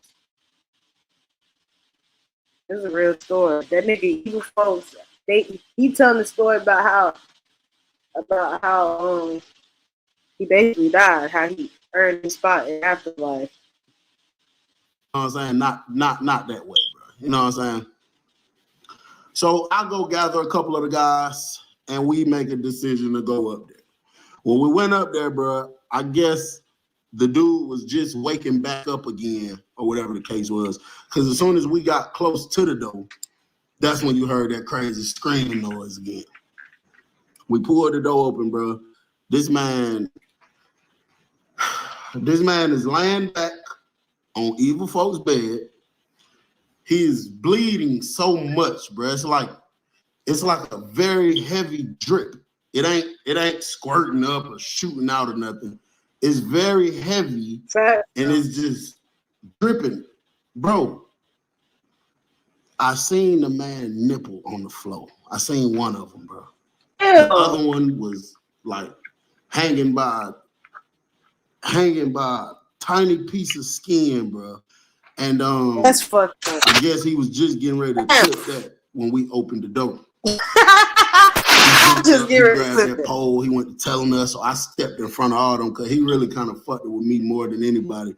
I stepped in front of them. I was like, bro, ain't nobody coming in here to do nothing to you, bro. Really, we didn't know what we was coming in here to do, to be honest. I'm like, bro, ain't nobody coming in here to do nothing to you, bro. We just trying to make sure, you feel me, this man ain't finna die here. He like, bro, all y'all need to do is get out of my business, bro. I'm like, all right, bro, you proved your point. Just It's some step out, cheap bro. niggas Just out let me here. kinda try Niggas to be make really sure, wanting bro, to goddamn straight, go to cause we prison. not trying to get locked down, bro. You finna get us locked down. You finna get us in trouble again, bro. Niggas tired of going on lockdown, bro. So I was able to convince him to leave, bro. The man walked to the door, turned back around and said, hey, G, hand me that fingernail clip. He said, hey, G, hand me that fingernail clipper. Big shout out to JR. I know I messed up. Thank you for the support. So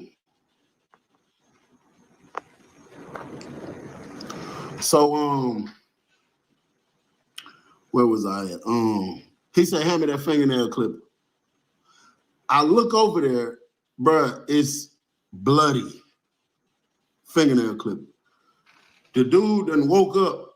He ain't even screaming no more, bruh. It's like he's damn near like he can't even believe what's going on. He looks down. When he looks down, he passes out again. I guess he can't even believe it. I don't know if he was in shock. Whatever the case, he couldn't even believe it. So I don't touch the fingernail clippers. Even folks come over here, he reach over here, he grab it, he wash it off in the sink real quick, he shoot out the room.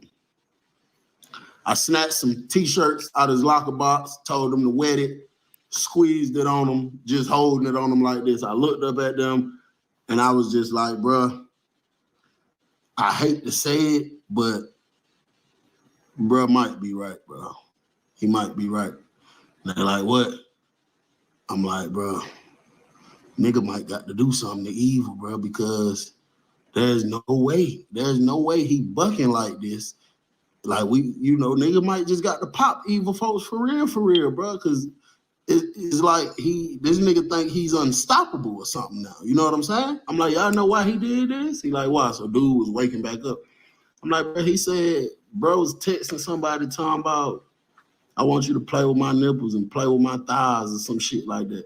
And then one of the other dudes said, what the fuck they got to do with evil folks? I'm like, that's the point, that my exact point that I'm making. That is my point. Because the nigga he did that to not even GD. You know, now we ain't here trying to talk to bro. Cause like I said, we ain't trying to have this heat. You feel me? Come on us like this or whatever. So he said he got down. He could kind of play it, just let him get to his room. He can just hold them shirts on him or whatever the case. So these folks done threw a blanket around this man. Done walked out with him. Yeah, he had to be crazy. Walked out with him so it don't look like don't nobody see no blood in there, even though the blanket over him, and walked him to his room, bro. So I went back down there like 3-4 times just checking on him, you know what I'm saying? And he done, you know what I'm saying? He still got stuff on it, but now he done got to the point where it's still bleeding, but now it's like, it's not bleeding like it's not how it was before. It's not just dripping and dripping and dripping and dripping no more. It's like when you move it off, you can see a little blood bubble up, but it wasn't doing nothing no more. Going back out there, dude, one of the guys came over there, come to my room, like, yo, they're like, hey, you got your phone out? I'm like, shit, it's on the charger. They're like, big bro said, answer your phone real quick. So I go over there. I see he done called me about 10 times. I answer the phone. I'm like, it's not bleeding profusively. Yeah, that's what I meant to say. I go answer the phone. I'm like, yo, he like, hey, come to the room real quick. I say, bro, I'm not finna come over here for you to be trying to finesse me, telling me nothing. He like, bro, just come to the room real quick, CB. Hang up the phone, I go over there. I'm like, what's up? I put my ear against the door. He said, hey, little bro, I would think about some shit you said, little bro, when you was talking about, why would I put you in a position when you ain't got that much longer to go home? And this, and that. He said, and bro, that's right, bro. Sometimes as a leader, he said, I'm gonna be honest. Sometimes, bro, we pick people that we feel like handle the business the right way.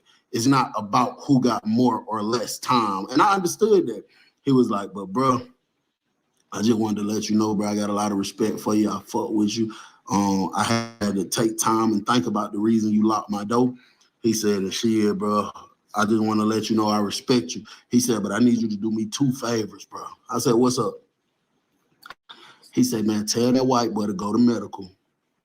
Tell the police that he tripped out and he got down, cut his own nipples off. He got to say some shit, make them think he was wigging out. Tell him to say whatever he got to say. Tell them he did that to himself so they don't do no investigation coming down here messing with us. I said, that makes sense. I can do that. He said, and the second thing I need you to do, I said, I ain't popping it though. I thought he was finna say, get my dough popped. I said, I ain't popping it though. He said, no, that ain't what I need, little bro. But his energy was totally different, bro. Appreciate that, Zion, the man. Thanks for that super chat. Thanks for supporting the channel, family. He like, the way his energy was, he just like had no energy, like he was drained. It was like, nah, little bro, that ain't what I'm finna ask you. I said, what's up? He said, bro, pack up all your stuff and go to the hole. I'm like, what? Why would I pack up and go to the hole? He said, CBL, bro, I got love. Niggas hate when they get to the pack and go to the hole. When they start feeling like a bitch ass nigga, then they pack all your shit to go to the hole and get off the goddamn deck. You can't be on deck. But niggas, you feel like a bitch ass nigga. But I don't need niggas that. It ain't even that. For you. And unfortunately, bro, it's finna be a situation in here. It's finna be a very serious situation in here. And it's something that I honestly don't want you involved in, bro. He said, I want to see you home, bro. I want you to be with your family. You feel me? All this shit you be talking about doing, just go home, bro. He said, but that's the only thing I'm asking you. Please do for me, bro. Please. So I was like, go to the hole, bro. I'm just not. What the hell finna happen to anything I ain't never seen happen before? He said it ain't about if you ever seen it happen. It's more so, your affiliation. And when certain things happen, they'll come and try to put things on all kind of people or whatever. He said, bro, I'm just asking you, bro. You ain't got to, but I'm just asking you, do it for me, bro. Just go to the hole, bro. I'm like, how long I got to stay in the hole? He like, shit. Well, he really for one day and come back out. I don't care. But they usually really they make you stay in the hole for 30 days. He told him to do that. He really fucked with him. So he wanted him to get caught up with the I walk over there to the white boy room. I'm like, I tell him to play. I'm like, hey, go to medical, bro. Make sure you don't. You feel me? Just make sure, bro. Go to medical. Tell them folks you cut yourself. You did that shit. You was tripping out, whatever the case. He like, all right. He leave out. I go to my room and I'm sitting here thinking and wondering, what could he be talking about to the point where I got to go to the hole? Out of all people in here, what the hell I need to go to the hole for? HK, the evil folks have a life sentence? Yeah. I'm like, what the hell I gotta go to the hole for? I'm like, bro, I'm not no bitch. I'm not leaving and going to no hole. Because if I leave and go to the hole, now it's just gonna look funny, bro. You know what I'm saying?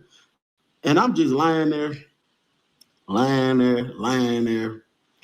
roommate got up, went to doing something. He asked me, he was like, hey, you got going on, G? You been posted up like that for a couple hours. I said, yeah, bro, I'm just thinking about all kind of stuff, you feel me? I'm like, what the hell you think about? I'm like, just about when I go home. I just wanted to kind of get out because he said that to me. He didn't say it to everybody else. So I don't know if everybody else know whatever he got going on. So I'm like, I understand why he ain't want you there personally. So I'm like, yeah, bro, I don't know. Because I really ain't trust Big Bro. Because it's like, nigga, you just tried to do some lying stuff to me.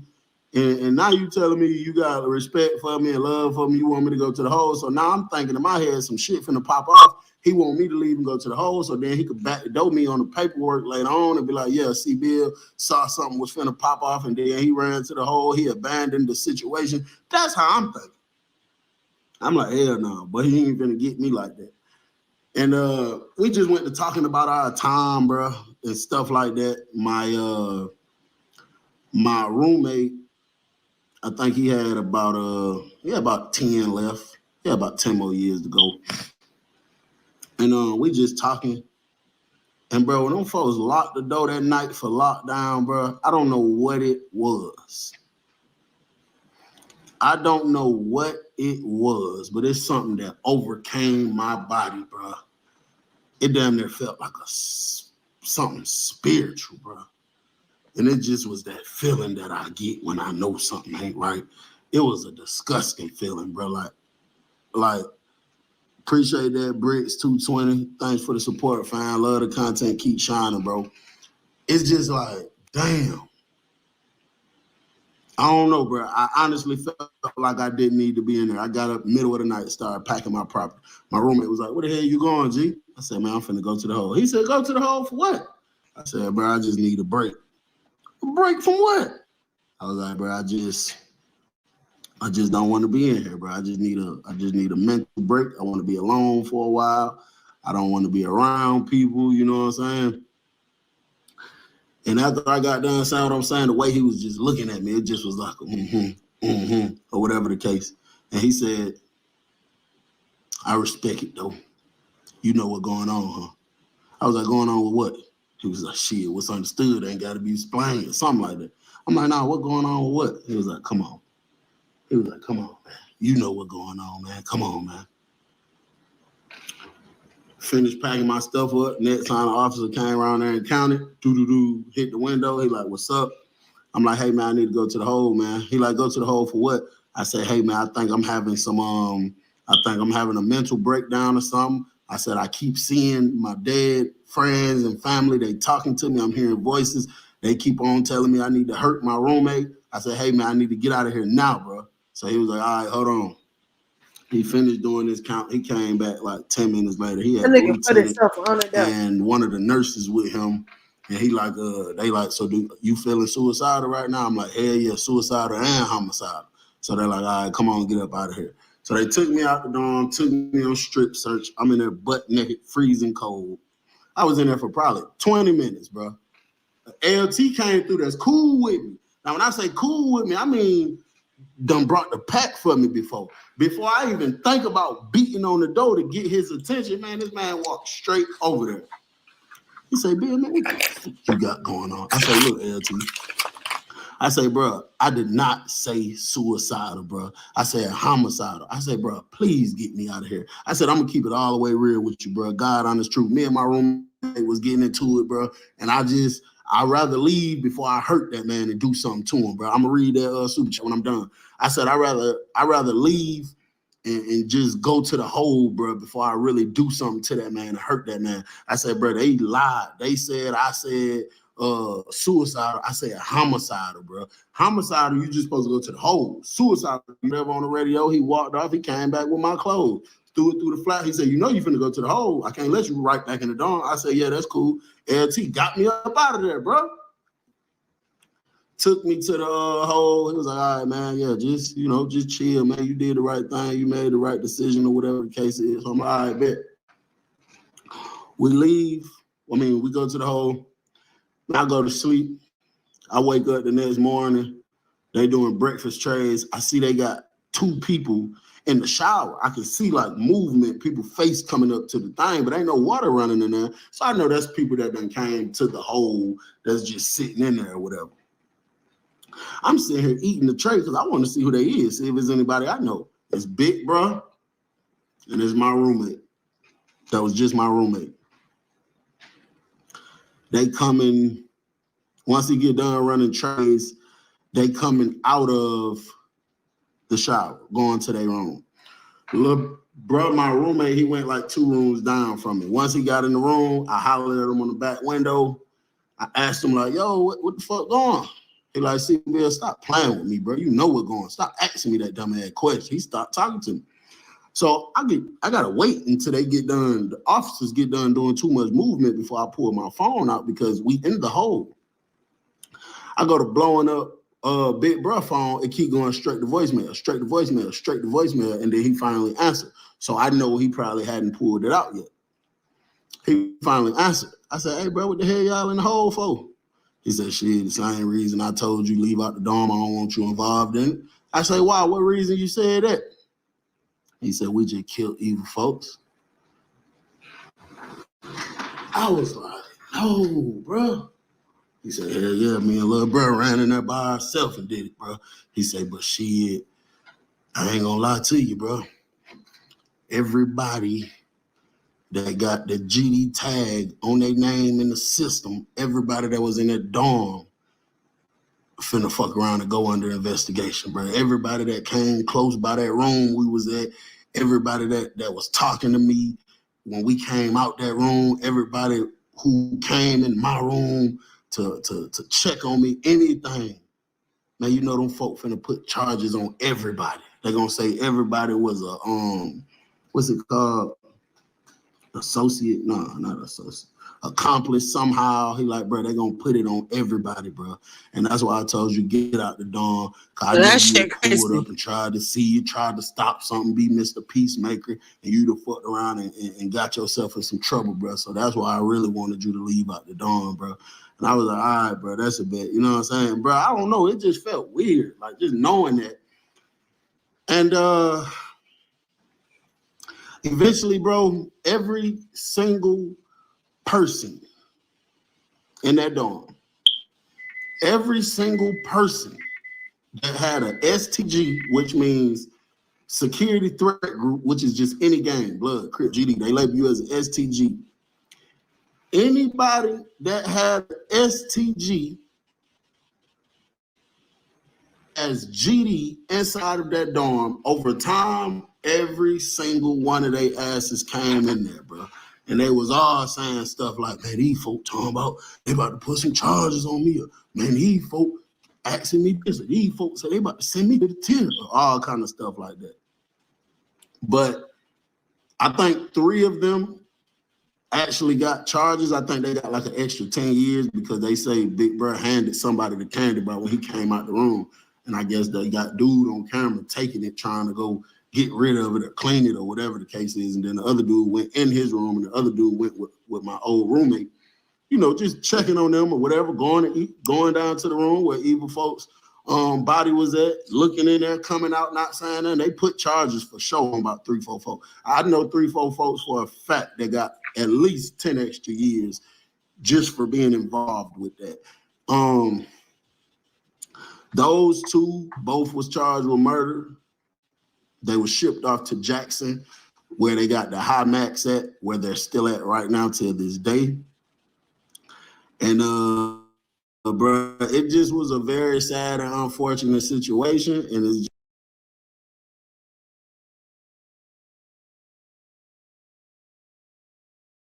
just like shit, bro.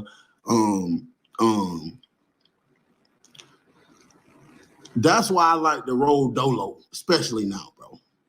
I want y'all folks to know, especially the younger folks, older folks, whatever, anybody, bro. I want y'all to understand that if me and you are friends, there is something that I can do.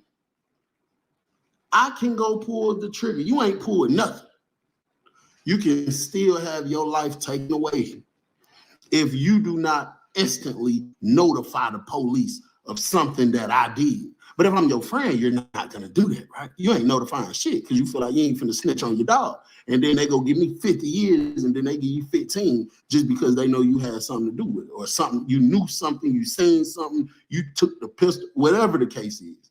Just be very wise, bro, and mindful of the company you keep, bro, the people you hang with when you want to make a decision.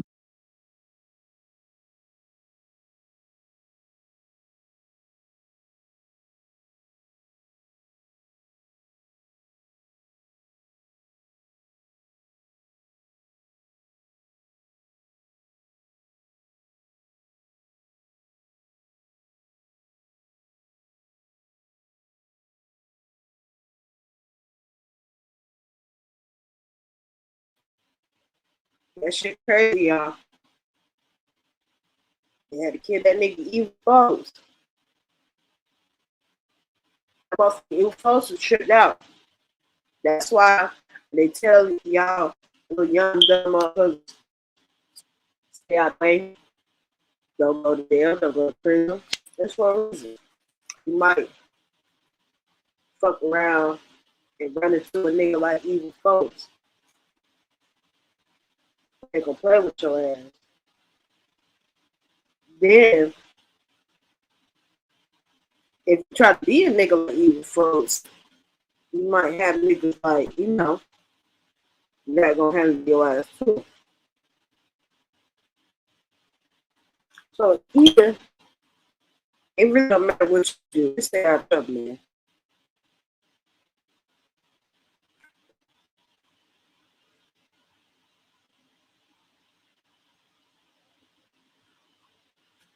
Stay the fuck out of trouble.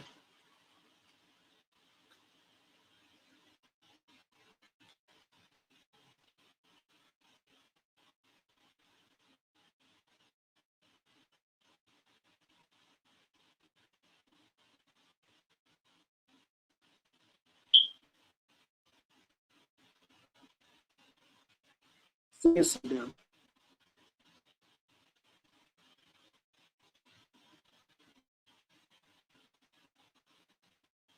Shout out to Bill FEEZY. Real.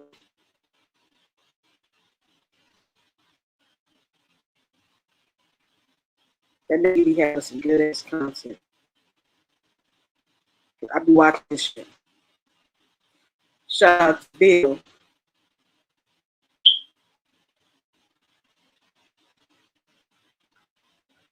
Subscribe to his page. He got a lot of stories to tell. And they be having some membership so you can get some exclusive shit too.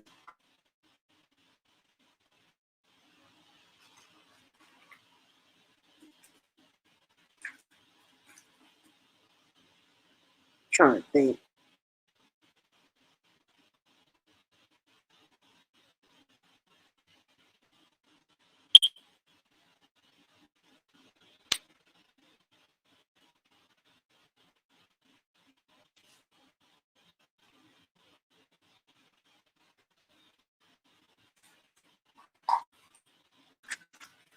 I'm sitting over here eating.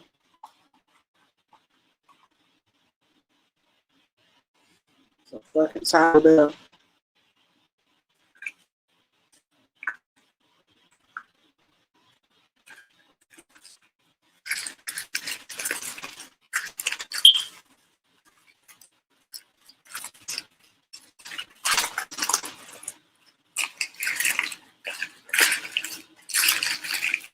Good bullshit ass burrito.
to go somewhere and do things. Just make sure you know. Now, I'm kind of comparing this more so to a free world aspect, but I'm just saying, bro.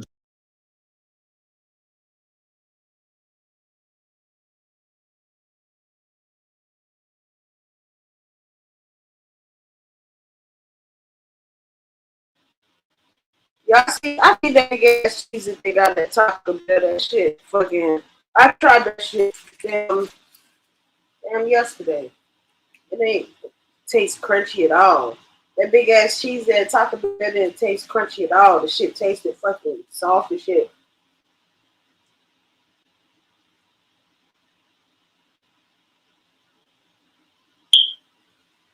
Do not be fooled.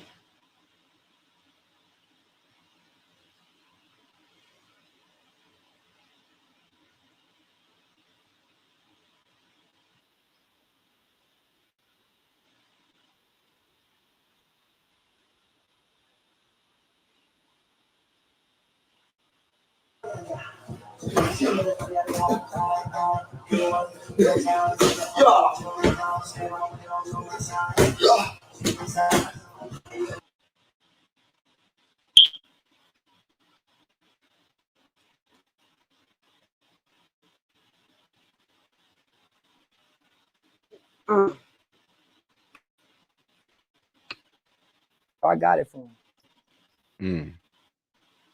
So how the f y'all gonna be mad at me, nigga? I got it from Julio Fulio. I just didn't say it. That's why I was so drawn to him. That's why I was so drawn to him. I'm looking at him, homie. Never seen nothing like that. So I went and took what he did and said, they like this. Let me give it to them. And they just want to know what it is life like. And they ain't like it when I.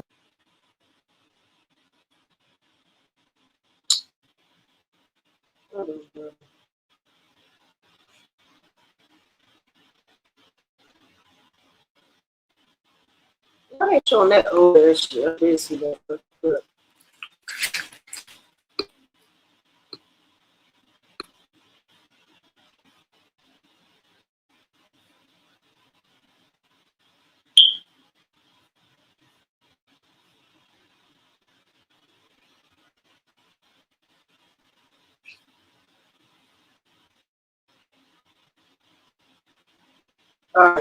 That's because it's got porch decking, a comfortable couch, 50-inch flat screen, a fireplace, hidden storage. It also has massive windows in front of this bar area that seats 3. The kitchen has a residential size refrigerator and freezer, a microwave, a propane stove and oven combo, storage, a dishwasher, a deep sink. It also has a decent amount of storage, a glass slider, a loft that overlooks the kitchen. Right underneath is a full bathroom with a stand-up shower, and all the way in the back is the master bedroom, and it's got a bunch of storage, a comfortable king-size bed, more storage, a big closet with mirrors in front of it, massive windows, and another flat screen. This too fast, and you aiming a gun.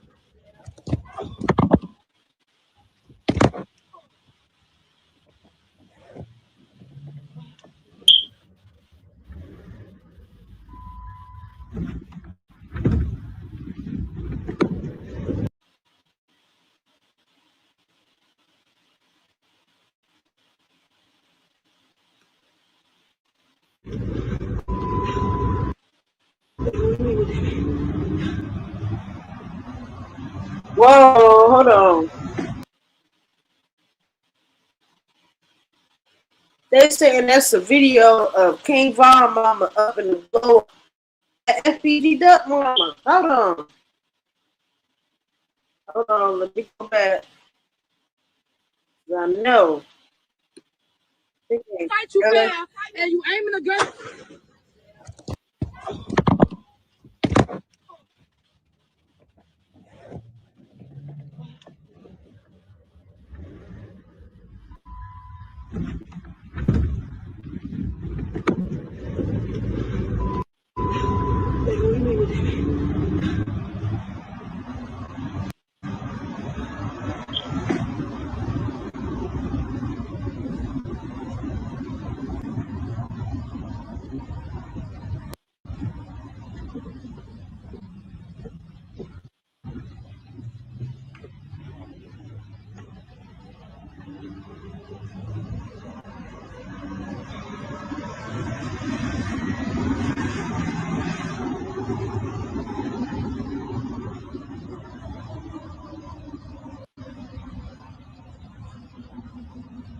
started thinking to myself, man, what did he do to make them niggas that mad? That shit is crazy.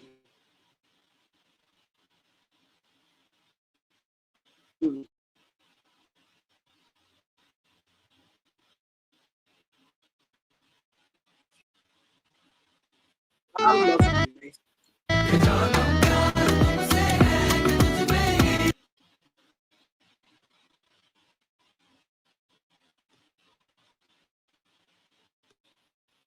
Right now, like,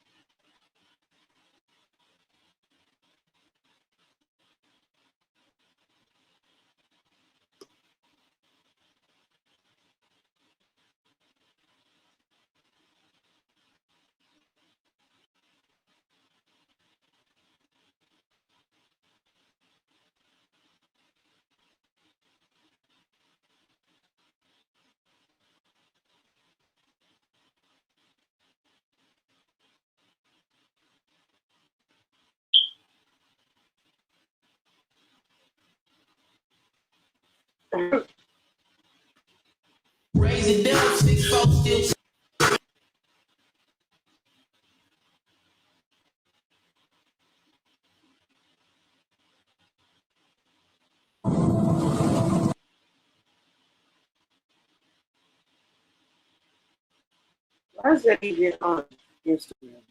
Aware that I'm going to get a lot of hate for this, but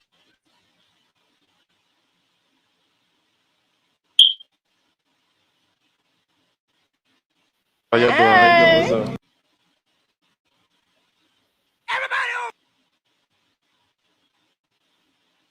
What's up? Get on up. Everybody right there. Get into it. Everybody right there. Get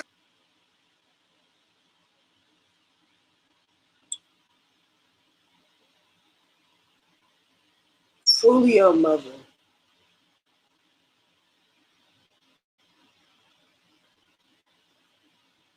This fully your mother, y'all.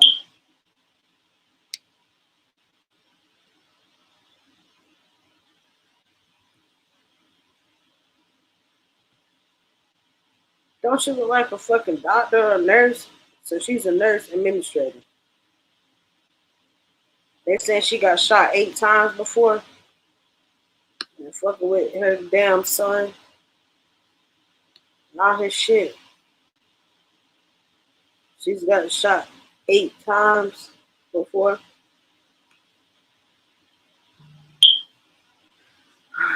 Lord, bro.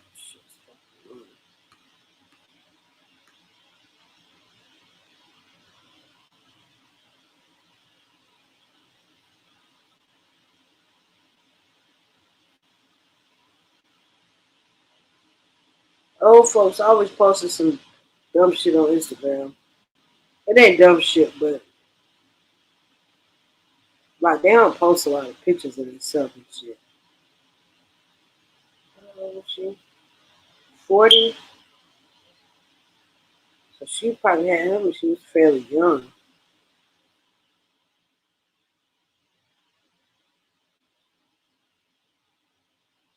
Yo, Chris James. What up with it? Yeah, I seen Naughty interview. I talked to Naughty earlier. He said he gonna come on the stream. Yeah, I seen Naughty shit. I talked to Naughty earlier. I'm finna get him on this motherfucker.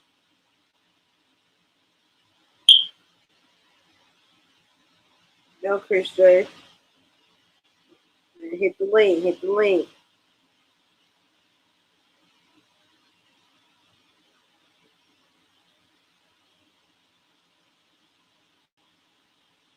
Y'all finna get him on the stream.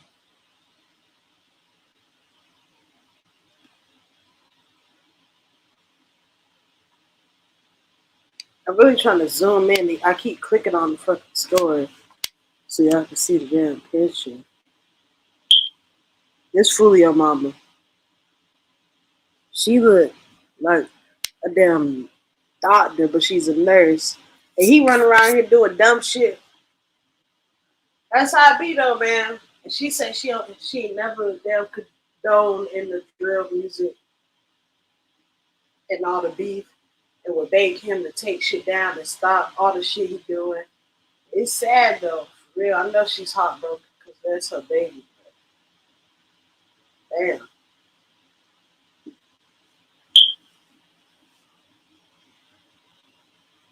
This shit is crazy, man. These little niggas don't be caring about hurting their mamas and their families. They be in it. They don't give a fuck about none of that. Shit really is sad.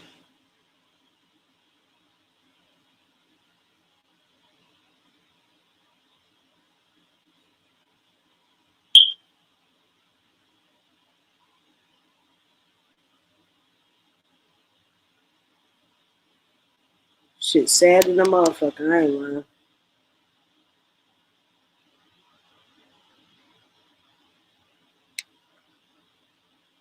Just the nigga that was with Fulio the day he died. To clear all rumors that the blog's post Mizzy did not set Fulio up, nor what that shit say? To clear up all the rumors that all the blogs posted, Measle did not set up Fulio, nor was he playing both sides. Fulio is my little cousin. Trust me, we know he wasn't set up by Measle. Can y'all please stop posting that? Y'all trying to play detective and y'all is wrong. Bitch, shut up. You don't know shit. He probably lying to your motherfucking ass because he know your dumb ass gonna believe it. Talking about the ones that know the truth.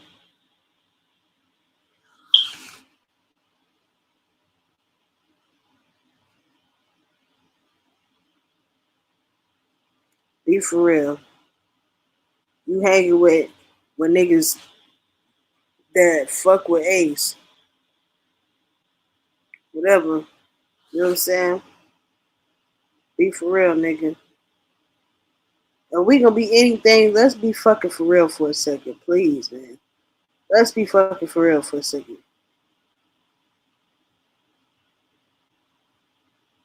You motherfuckers ain't talking about nothing. They so quick to want to solve his case. They ain't solved the case when Ace brother and his homeboys got killed, though. They ain't solved that motherfucking case, but they worry about this shit. They said, do I believe the voodoo shit? Maybe. Who knows? You never know, man. You never know. Real.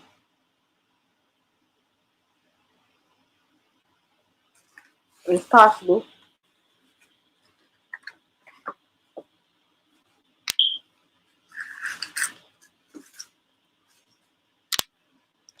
I believe anything is possible because, I mean, just look at how we got here on this planet, bro. We're in our own bodies and living a life that we didn't even really get to choose. You know what I'm saying? We don't get to choose our families or nothing like that. So, like, I believe anything is possible. That shit could be true. You feel me? But we supposed to live until we're about, what, like 100 years old max? And then after we die, then what happens? You know what I'm saying? Like, anything is possible. People that say that they don't believe that shit is fucking stupid. Literally.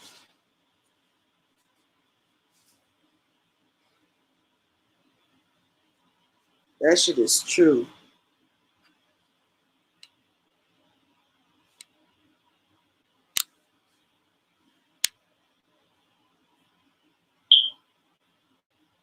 Find out Ray. What's your last name? Ray. Ray's first name and last name. Tito's. White people. Big wraparound move. Winding up. You know, white people do dumb shit. Override by Grey Goose. I bet you they was betting real money on this shit too. Entering the arena versus Doers. It's gonna be a good one, Jack. I'm excited. All right, big swing. Oh, and they're wrapping around. Another wraparound move here. Big swings. Oh my goodness! He made his mark. All right. Okay. Cardi going up against Jameson. Classic fight. I bet they bet real money on this dumbass shit. Let me keep scrolling. I'm trying to see something that really catch my attention. Is tennis baseball the best new sport? Instagram kind of lame right now, though.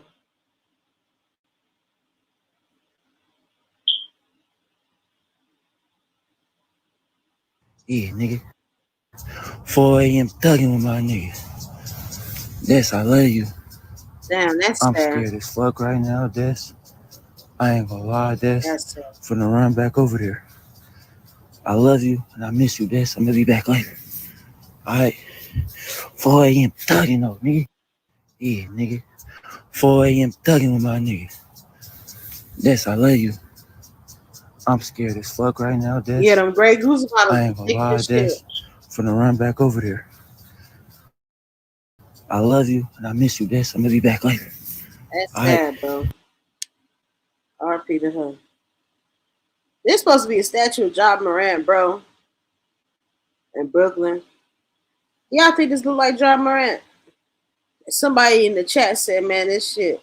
I mean, not in the chat, but in the comments on the post said, man, that look like goddamn J. Cole. Y'all think this statue look like Ja Morant or J. Cole? What y'all think?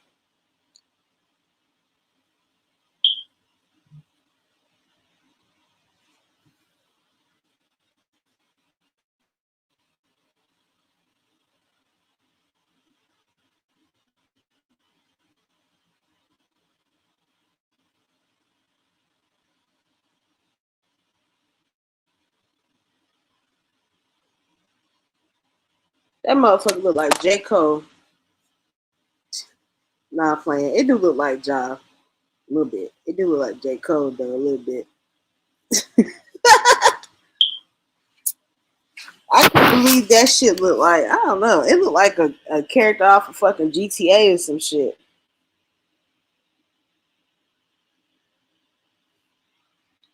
Shit look about crazy as hell.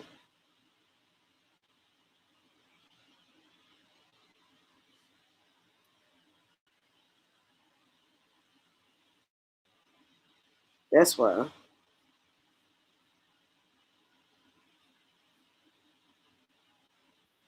What you got him? What you got him?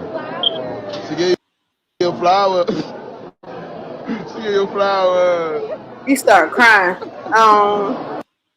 What you got him? What you got him? She gave you a flower. She gave you a flower.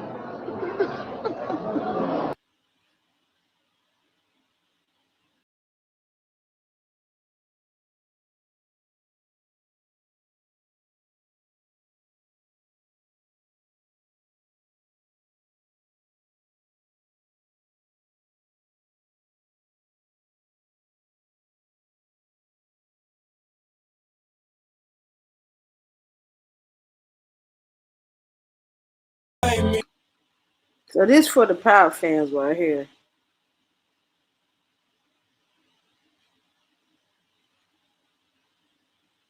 Yeah, it do look like Ja.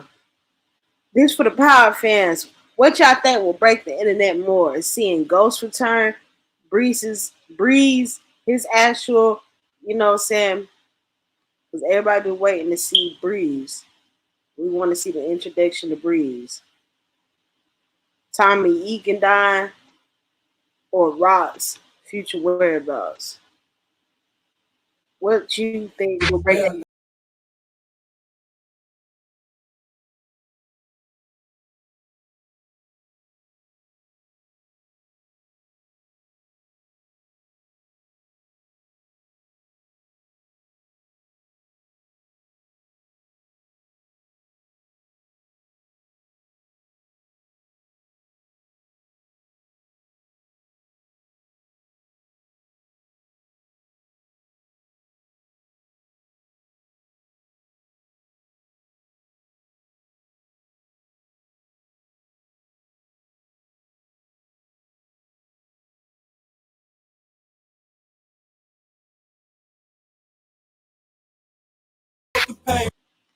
I think if Ghost came back, I don't know. All them shits is really big moments that are Like everything on this list will be a big moment of power. Ghost coming back for one, because everybody thinks he's fucking dead for real, which I don't think he's dead. I think he thinks he's dead.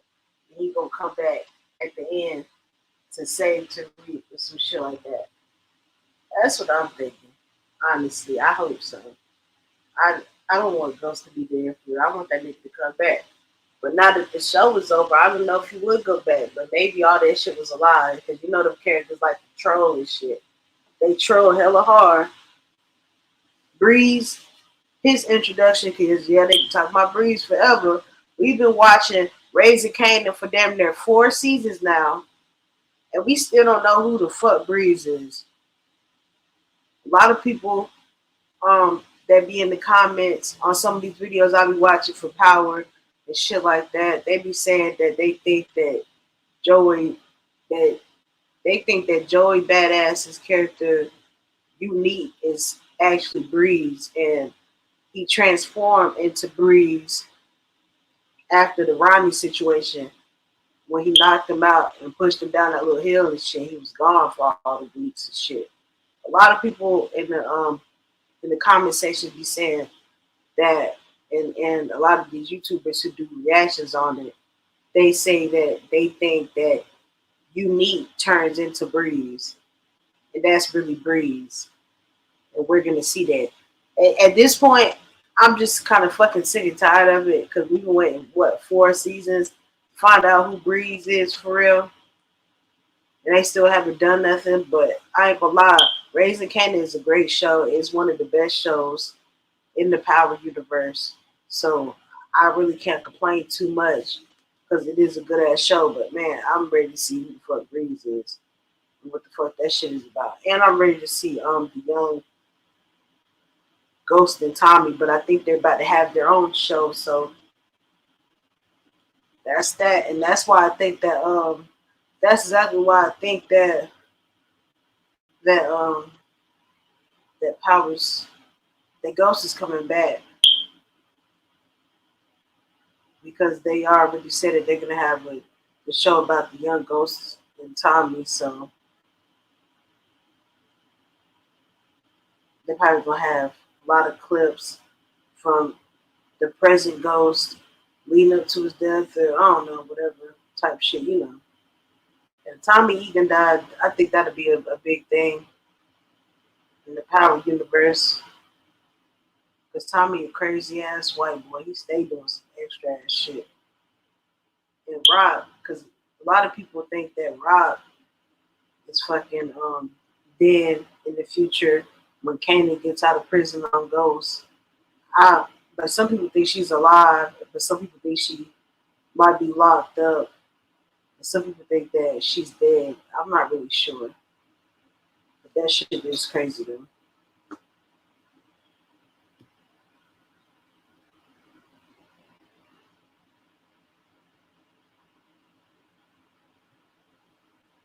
Raquel, she's a different type of mama, boy. The shit that she did to Kanan just to control him, she put a gun in his book bag, in her own son's book bag, so he'd get caught up at school with a gun, walking through the metal detectors, trying to go to school in the morning, and so he could get in trouble and have to deal with the courts and be put on probation or house arrest or whatever. So he got to stay home, so he'll be around her. Like, she do shit like that, lied to the nigga, had him shoot his own daddy. Like, that shit is wild. She's a liar and a manipulative person. So I kind of understand why can't fucking stand her, because that's some fucked up shit to do to your son, and to manipulate and use somebody like that. That's some real grimy shit. Ugh. I'm tired of seeing Sexy Red on my fucking timeline, bro. Like, shout out to her, but goddamn. Yeah, Remy Ma's son. Nigga look crazy as hell. I think they said he was arraigned or something already. Yo, at 100, paid the $750,000 bail for Tupac's accused killer Keefe D, but the judge refused to release him. Why did the judge refuse to release him? The judge reportedly denied Wack 100's attempt to pay the Tupac Shakur murder suspect $750,000 bond, citing concern about the source of the money. That 100 says was sourced from his company 100 ENT. The music manager claimed he offered the money as a gift. However, a court judge ultimately ruled in favor of the prosecution, who successfully argued that Wack 100 only wanted to help Keefe D released for monetary gain. Reportedly, prosecutors played an interview with the music professional recently dead, where he verbalized his intention to bail out Keefe D so that he could produce some kind of series with him, bearing Keefe D for profiting from the case. The judge denied the request for immediate release. Damn. Wack really thought he was about to. And Wack, he fucked up his own plan. Because he can't keep his plans off the fucking internet, always on Clubhouse, telling everything, saying every fucking thing.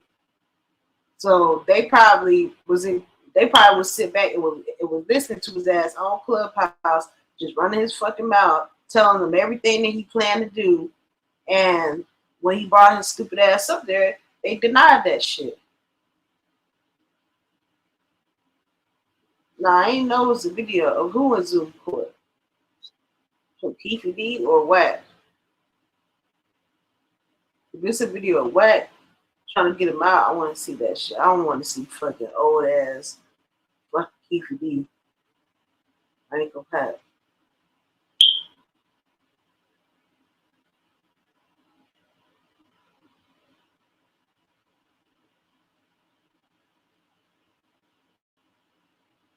Let me see. Wack, he run his mouth too fucking much. If he would have shut the fuck up and just did it and stopped all that dumb shit, probably would have let him bail him out.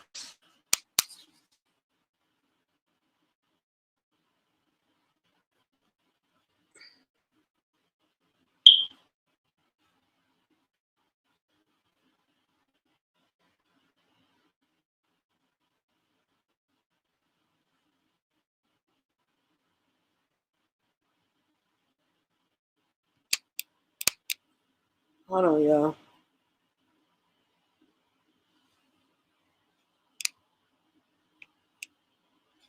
At US Bank, when we say we're in it with you, we mean it. Not just for the good stuff, the grand openings and the celebrations, but for all the hard work it took to get there. We are in for all of it. It's tough for sure, but less tough when you have the right people by your side.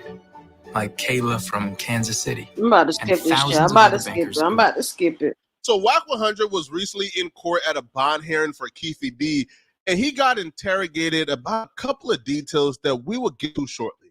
Now, we all know Keefe D is currently locked up for the murder of Tupac Shakur.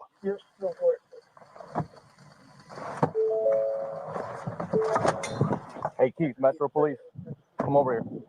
Hey, Metro Police, come over here, all right? Thanks, buddy. Come on over here. Appreciate your cooperation, okay?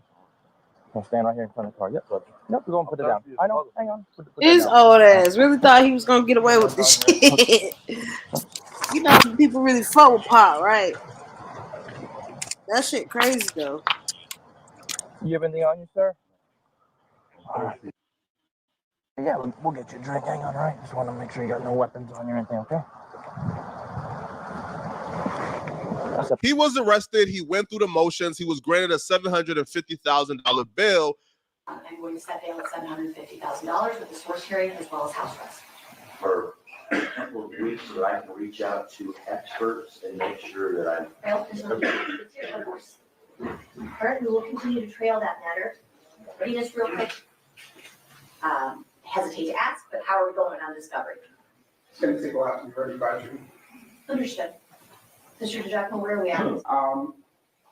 I think there's concern that the Banco leaves after his 15 minutes of fame.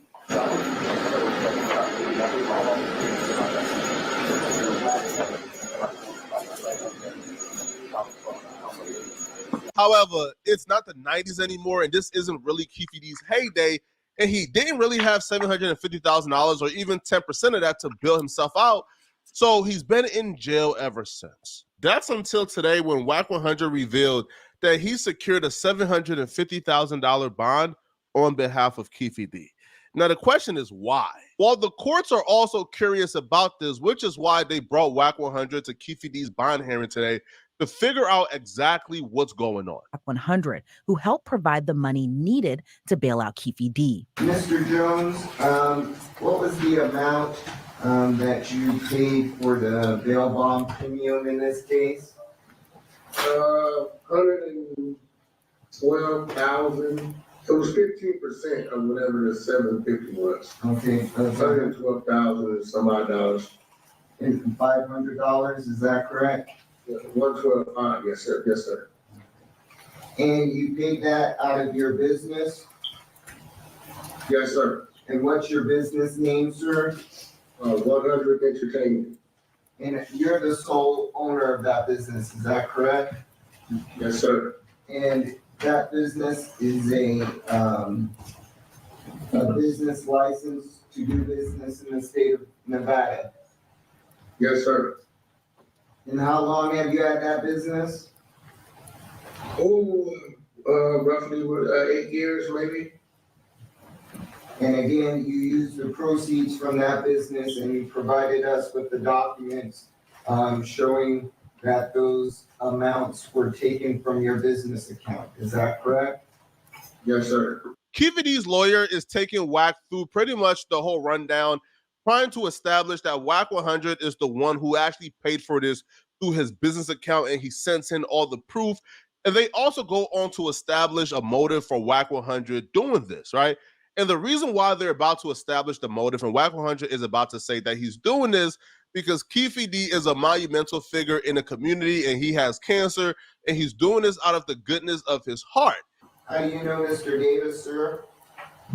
I know him through passing. I know his son. I know him. We sat down and talked a few times. In general, about personal things. He was having this bout with cancer, and personal things, industry stuff. Just regular conversation. He's always been a monumental guy in our community. Conversation. So when I've helped several people in our community, whether it was funerals, whether it was for bail. In this situation, I know his cancer has been, I don't know if it's come out of remission or when they're speaking with his son. I know he's having an issue in there, so I'll let you help it in.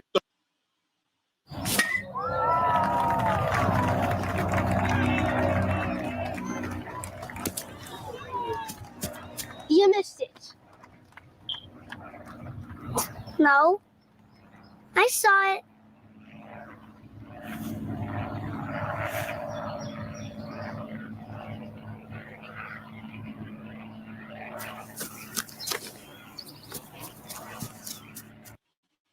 The reason why the defense just ran WAC 100 through those line of questioning is because they're trying to establish the grounds of WAC 100 had the funds to pay this, and the funds is coming from WAC 100 and nobody else.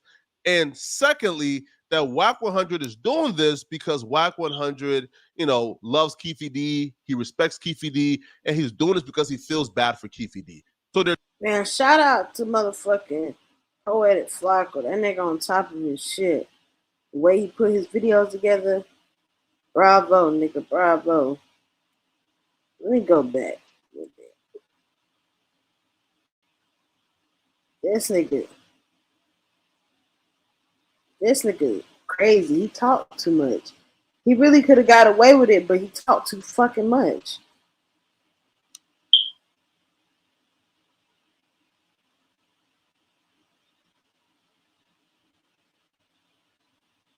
My bad, y'all. My bad. Keefe D's bond hearing today to figure out exactly what's going on. WAC 100, who helped provide the money needed to bail out Keefe D. Mr. Jones, what was the amount that you paid for the bail bond premium in this case? 112,000. It was 15% of whatever the 750 was. Okay, 112,000 and some odd dollars. $500, is that correct? 112,500, yes, sir. Yes, sir.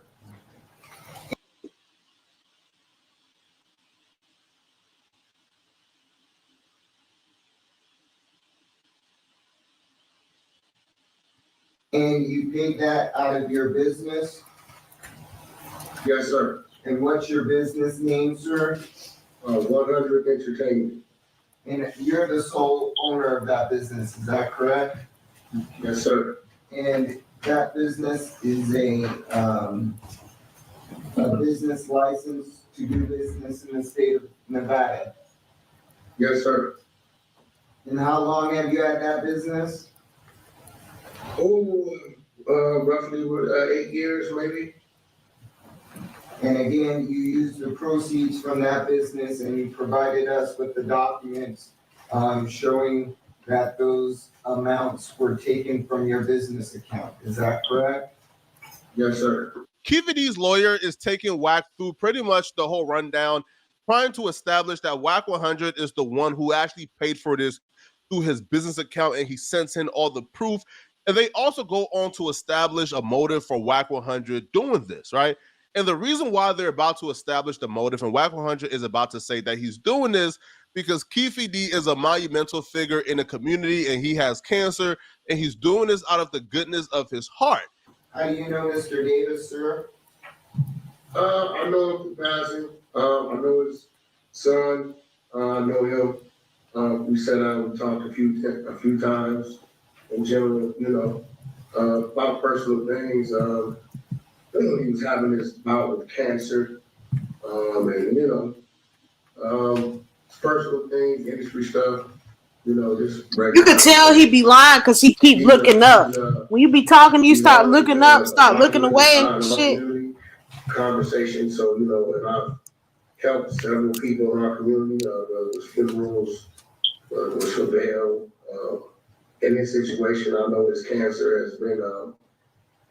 I don't know if it's come out of remission or within speaking with his son. I know he's having an issue in there, so I'll let you help it in. The reason why the defense just ran WAC 100 through those line of questioning is because they're trying to establish the grounds of WAC 100 had the funds to pay this, and the funds is coming from WAC 100 and nobody else.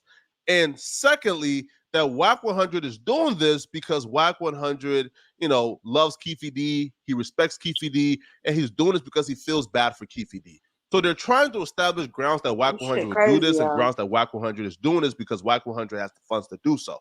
Now, the reason why they're doing this is because they understand that prosecutors are about to start questioning WAC 100, and their narrative is that WAC 100 is actually a middleman for a TV network who was using WAC 100 to broker this bond to get Keefe D out so Keefe D can work on a TV series about this case. Well, that would violate the judge's order because the judges actually banned Keefe D from profiting off this case, right? So that's why the prosecutors believe the TV series or the TV network is going through WAC 100 as a middleman to disguise the real intent. So WAC 100 was questioned about this by the prosecutors. All right, and so the other thing you say in the letter that Mr. Arnold provided to us is that the money is a gift and Mr. Davis is not obligated to repay. Is that right? That's right. All right.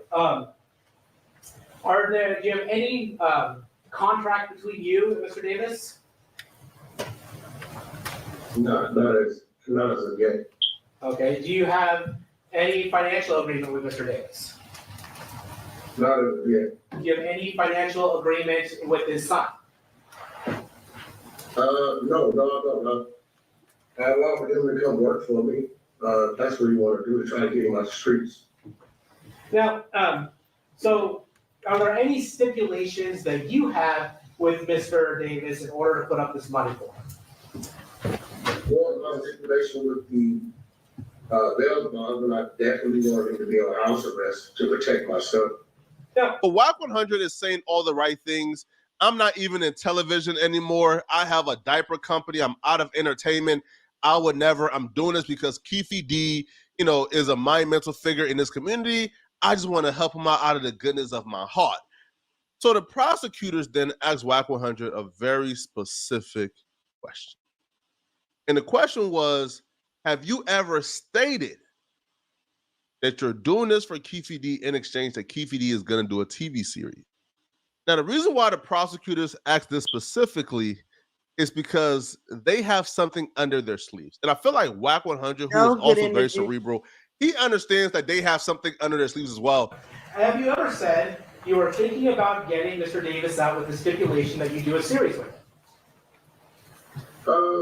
Shout out to We've had talks and conversations just about what will be a series, as a VMF series, and just in question, in general conversation, talking about his life story. But I'm not in TV land, I'm in music. I don't do TV. Okay. I never done a television show or any of that. I do music streaming, diapers, stuff like that. Okay, so I just want to be very clear about this. Have you ever stated that you planned on getting Mr. Davis out as long as he did a stipulation with you to do a television series with you?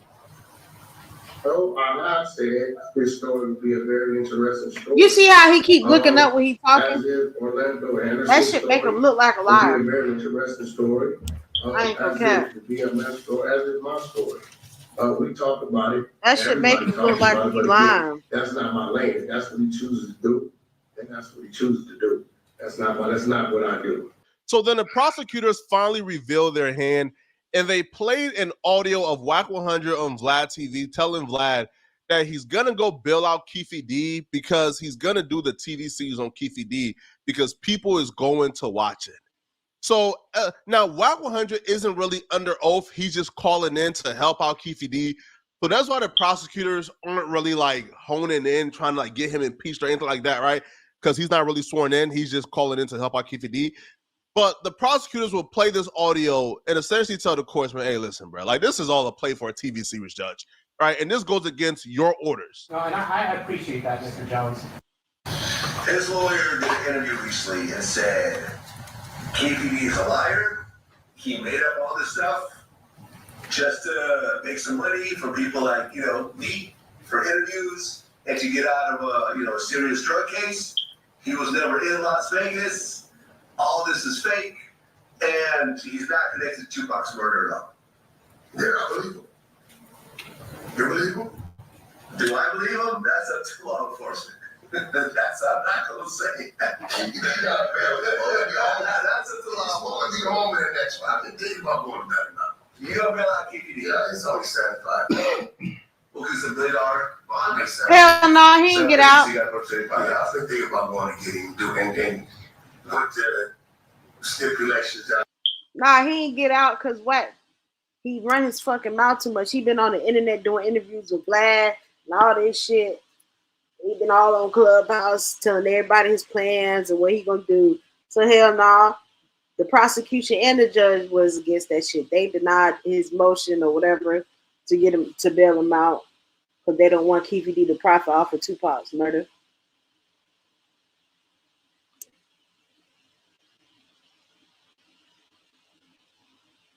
What? Probably already knew that shit was gonna get denied though.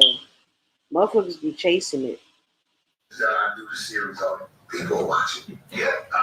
Vlad TV films interviews with the best cameras ever in absolute 4K. So that's I don't literally know, getting man. caught in 4K. But prosecutors weren't too thirsty to catch WAC and inconsistencies and press him about it because WAC 100 isn't under oath and isn't under any obligation to tell the truth to these people, right? But here's the thing, though, right? If the prosecutors got clips like that, and if they're trying to prove that WAC 100 is trying to do a TV series with Keefe D, and that's why WAC 100 is bailing out Keefe D, well, there's more clips out there, and those clips are surfacing. Now, I don't know if these clips will play a role in court, but there's legit a Clubhouse clip that's been resurfacing of WAC 100 speaking about this particular, I guess, TV series with Keefe D and why he's going to bail out Keefe D. That's good, nigga. I'm finna bail out Keefe D. Nigga, that's good work. What you mean? Nigga said I'm finna bail out Keefe D. On my mama. Keefe D ratting on everybody. I don't give a fuck about all that. Nigga, you talking about KVD Raddick? That nigga, what's that nigga from New York? Raddick, because they was. You already know. We don't say What What the fuck? about that? That moan? That's just not crazy. Come on. KVD has a book already out, and he's going to be going to trial, and the world's going to be watching. And Wack's going to already have the first 10 episodes shot. What are you talking about?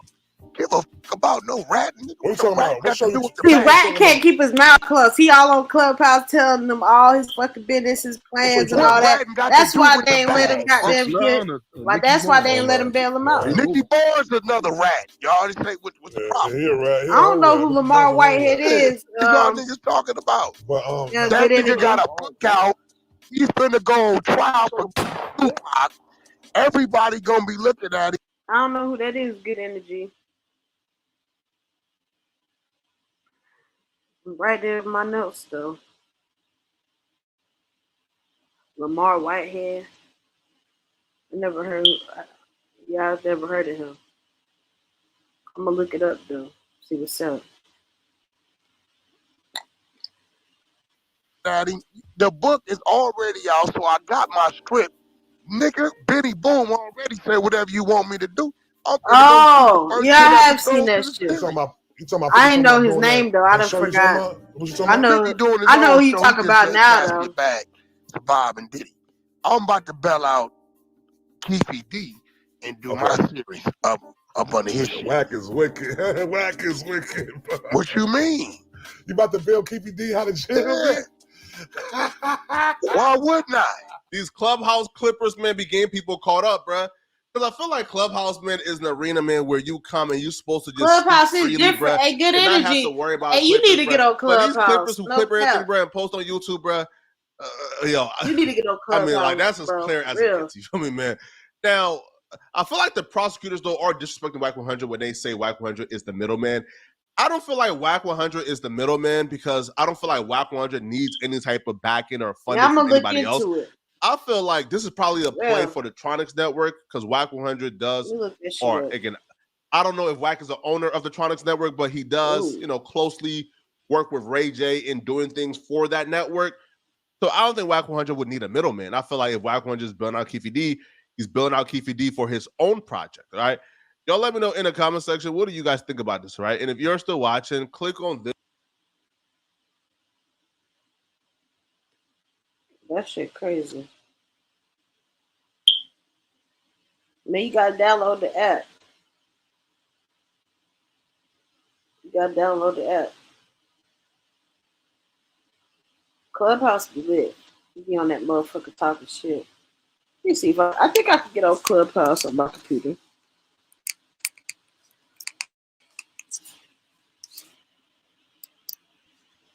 I used to be on Clubhouse every fucking day. I got so many Clubhouse accounts. I think I got like 3 or 4. Cause I used to change my fucking number. And back then, if you got different numbers, shit, I think it's still the same way. If you build an account with Clubhouse, right, and you change your number, you ain't getting that account back unless you get that number back.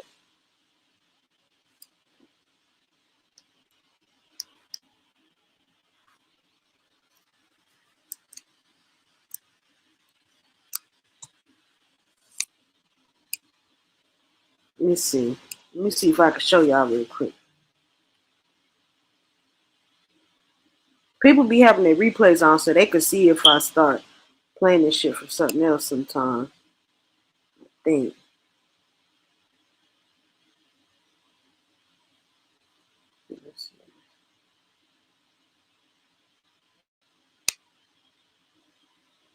I'm on Clubhouse on the browser.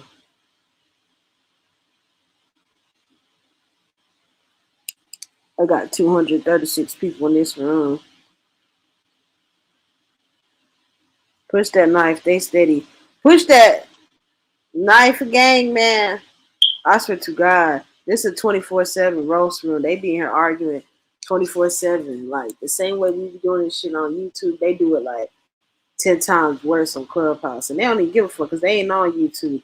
Sometimes they make the YouTube clips and shit, but when they first came out, yo, that shit used to be so fucking funny. I used to be on Clubhouse every day just dying laughing.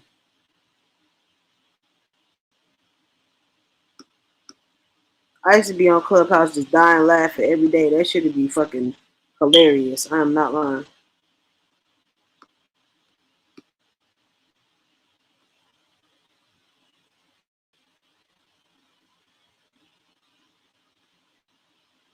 Let me see though.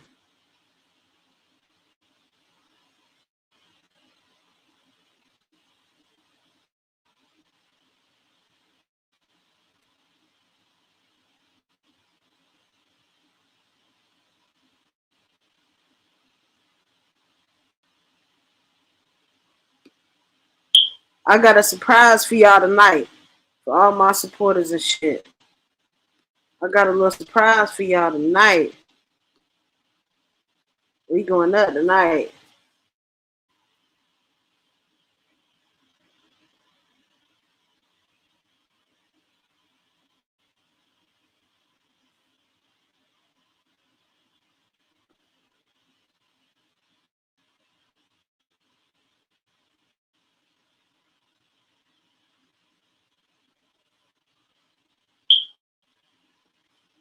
Man, y'all tuned into the live stream tonight. 9 p.m. in Austin, in Texas. 9 p.m. 10 p.m. on the East Coast. You feel me?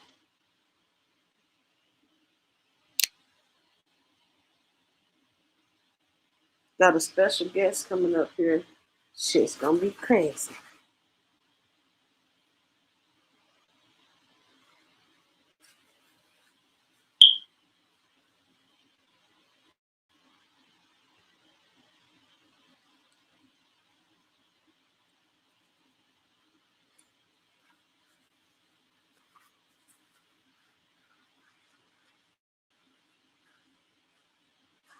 Can't wipe my face. It's hot as shit. It's like 90-some degrees outside.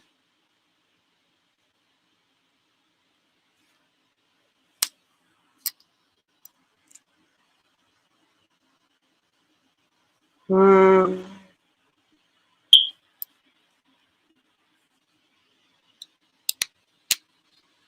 me see. What else I want to play? I think I'm about to get off this joint for a little bit, though. Unless I see something else.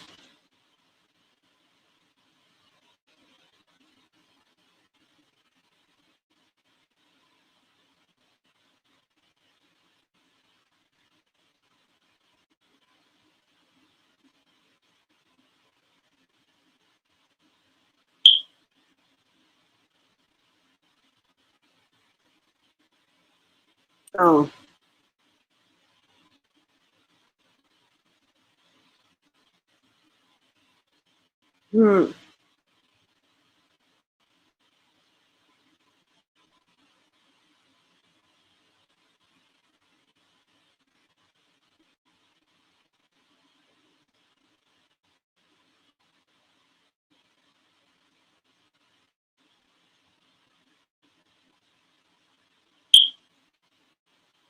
I didn't even see this one.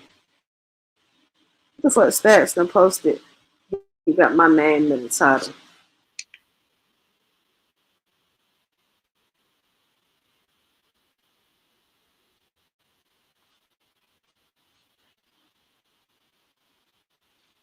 You see this shit get energy?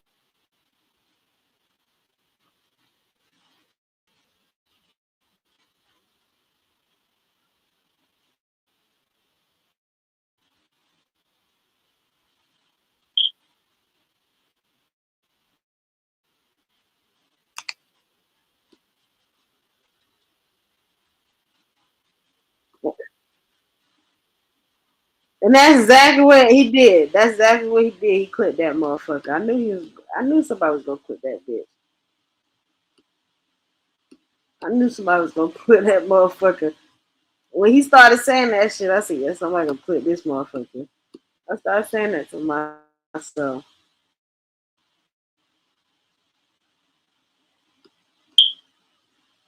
This is when I was arguing with Gangsta the Cat bitch ass.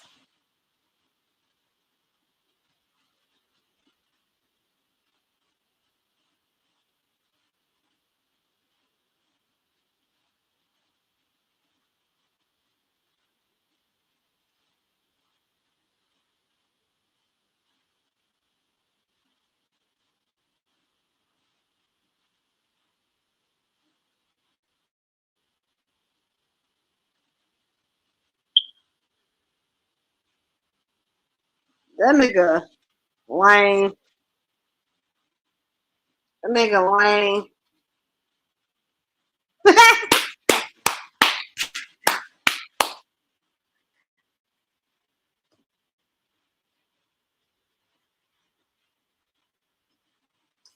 That nigga talk all that shit. His bitch ass won't go to Austin though. On everything I love. That shit funny. I cussed that nigga the fuck out that day. Who live was it? This nigga was on Stacks Live. Cussed that bitch ass nigga out.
Motherfucking face, man.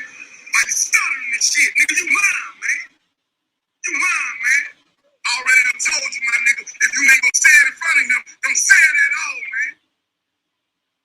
A nigga can't tell when you niggas be lying, man.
That nigga was saying something. I ain't hear nothing that nigga was saying. Like, literally.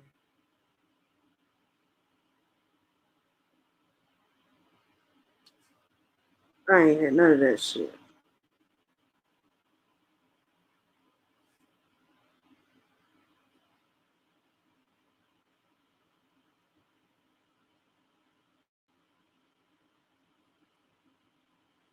I'm about to get off this motherfucker, though. Appreciate y'all.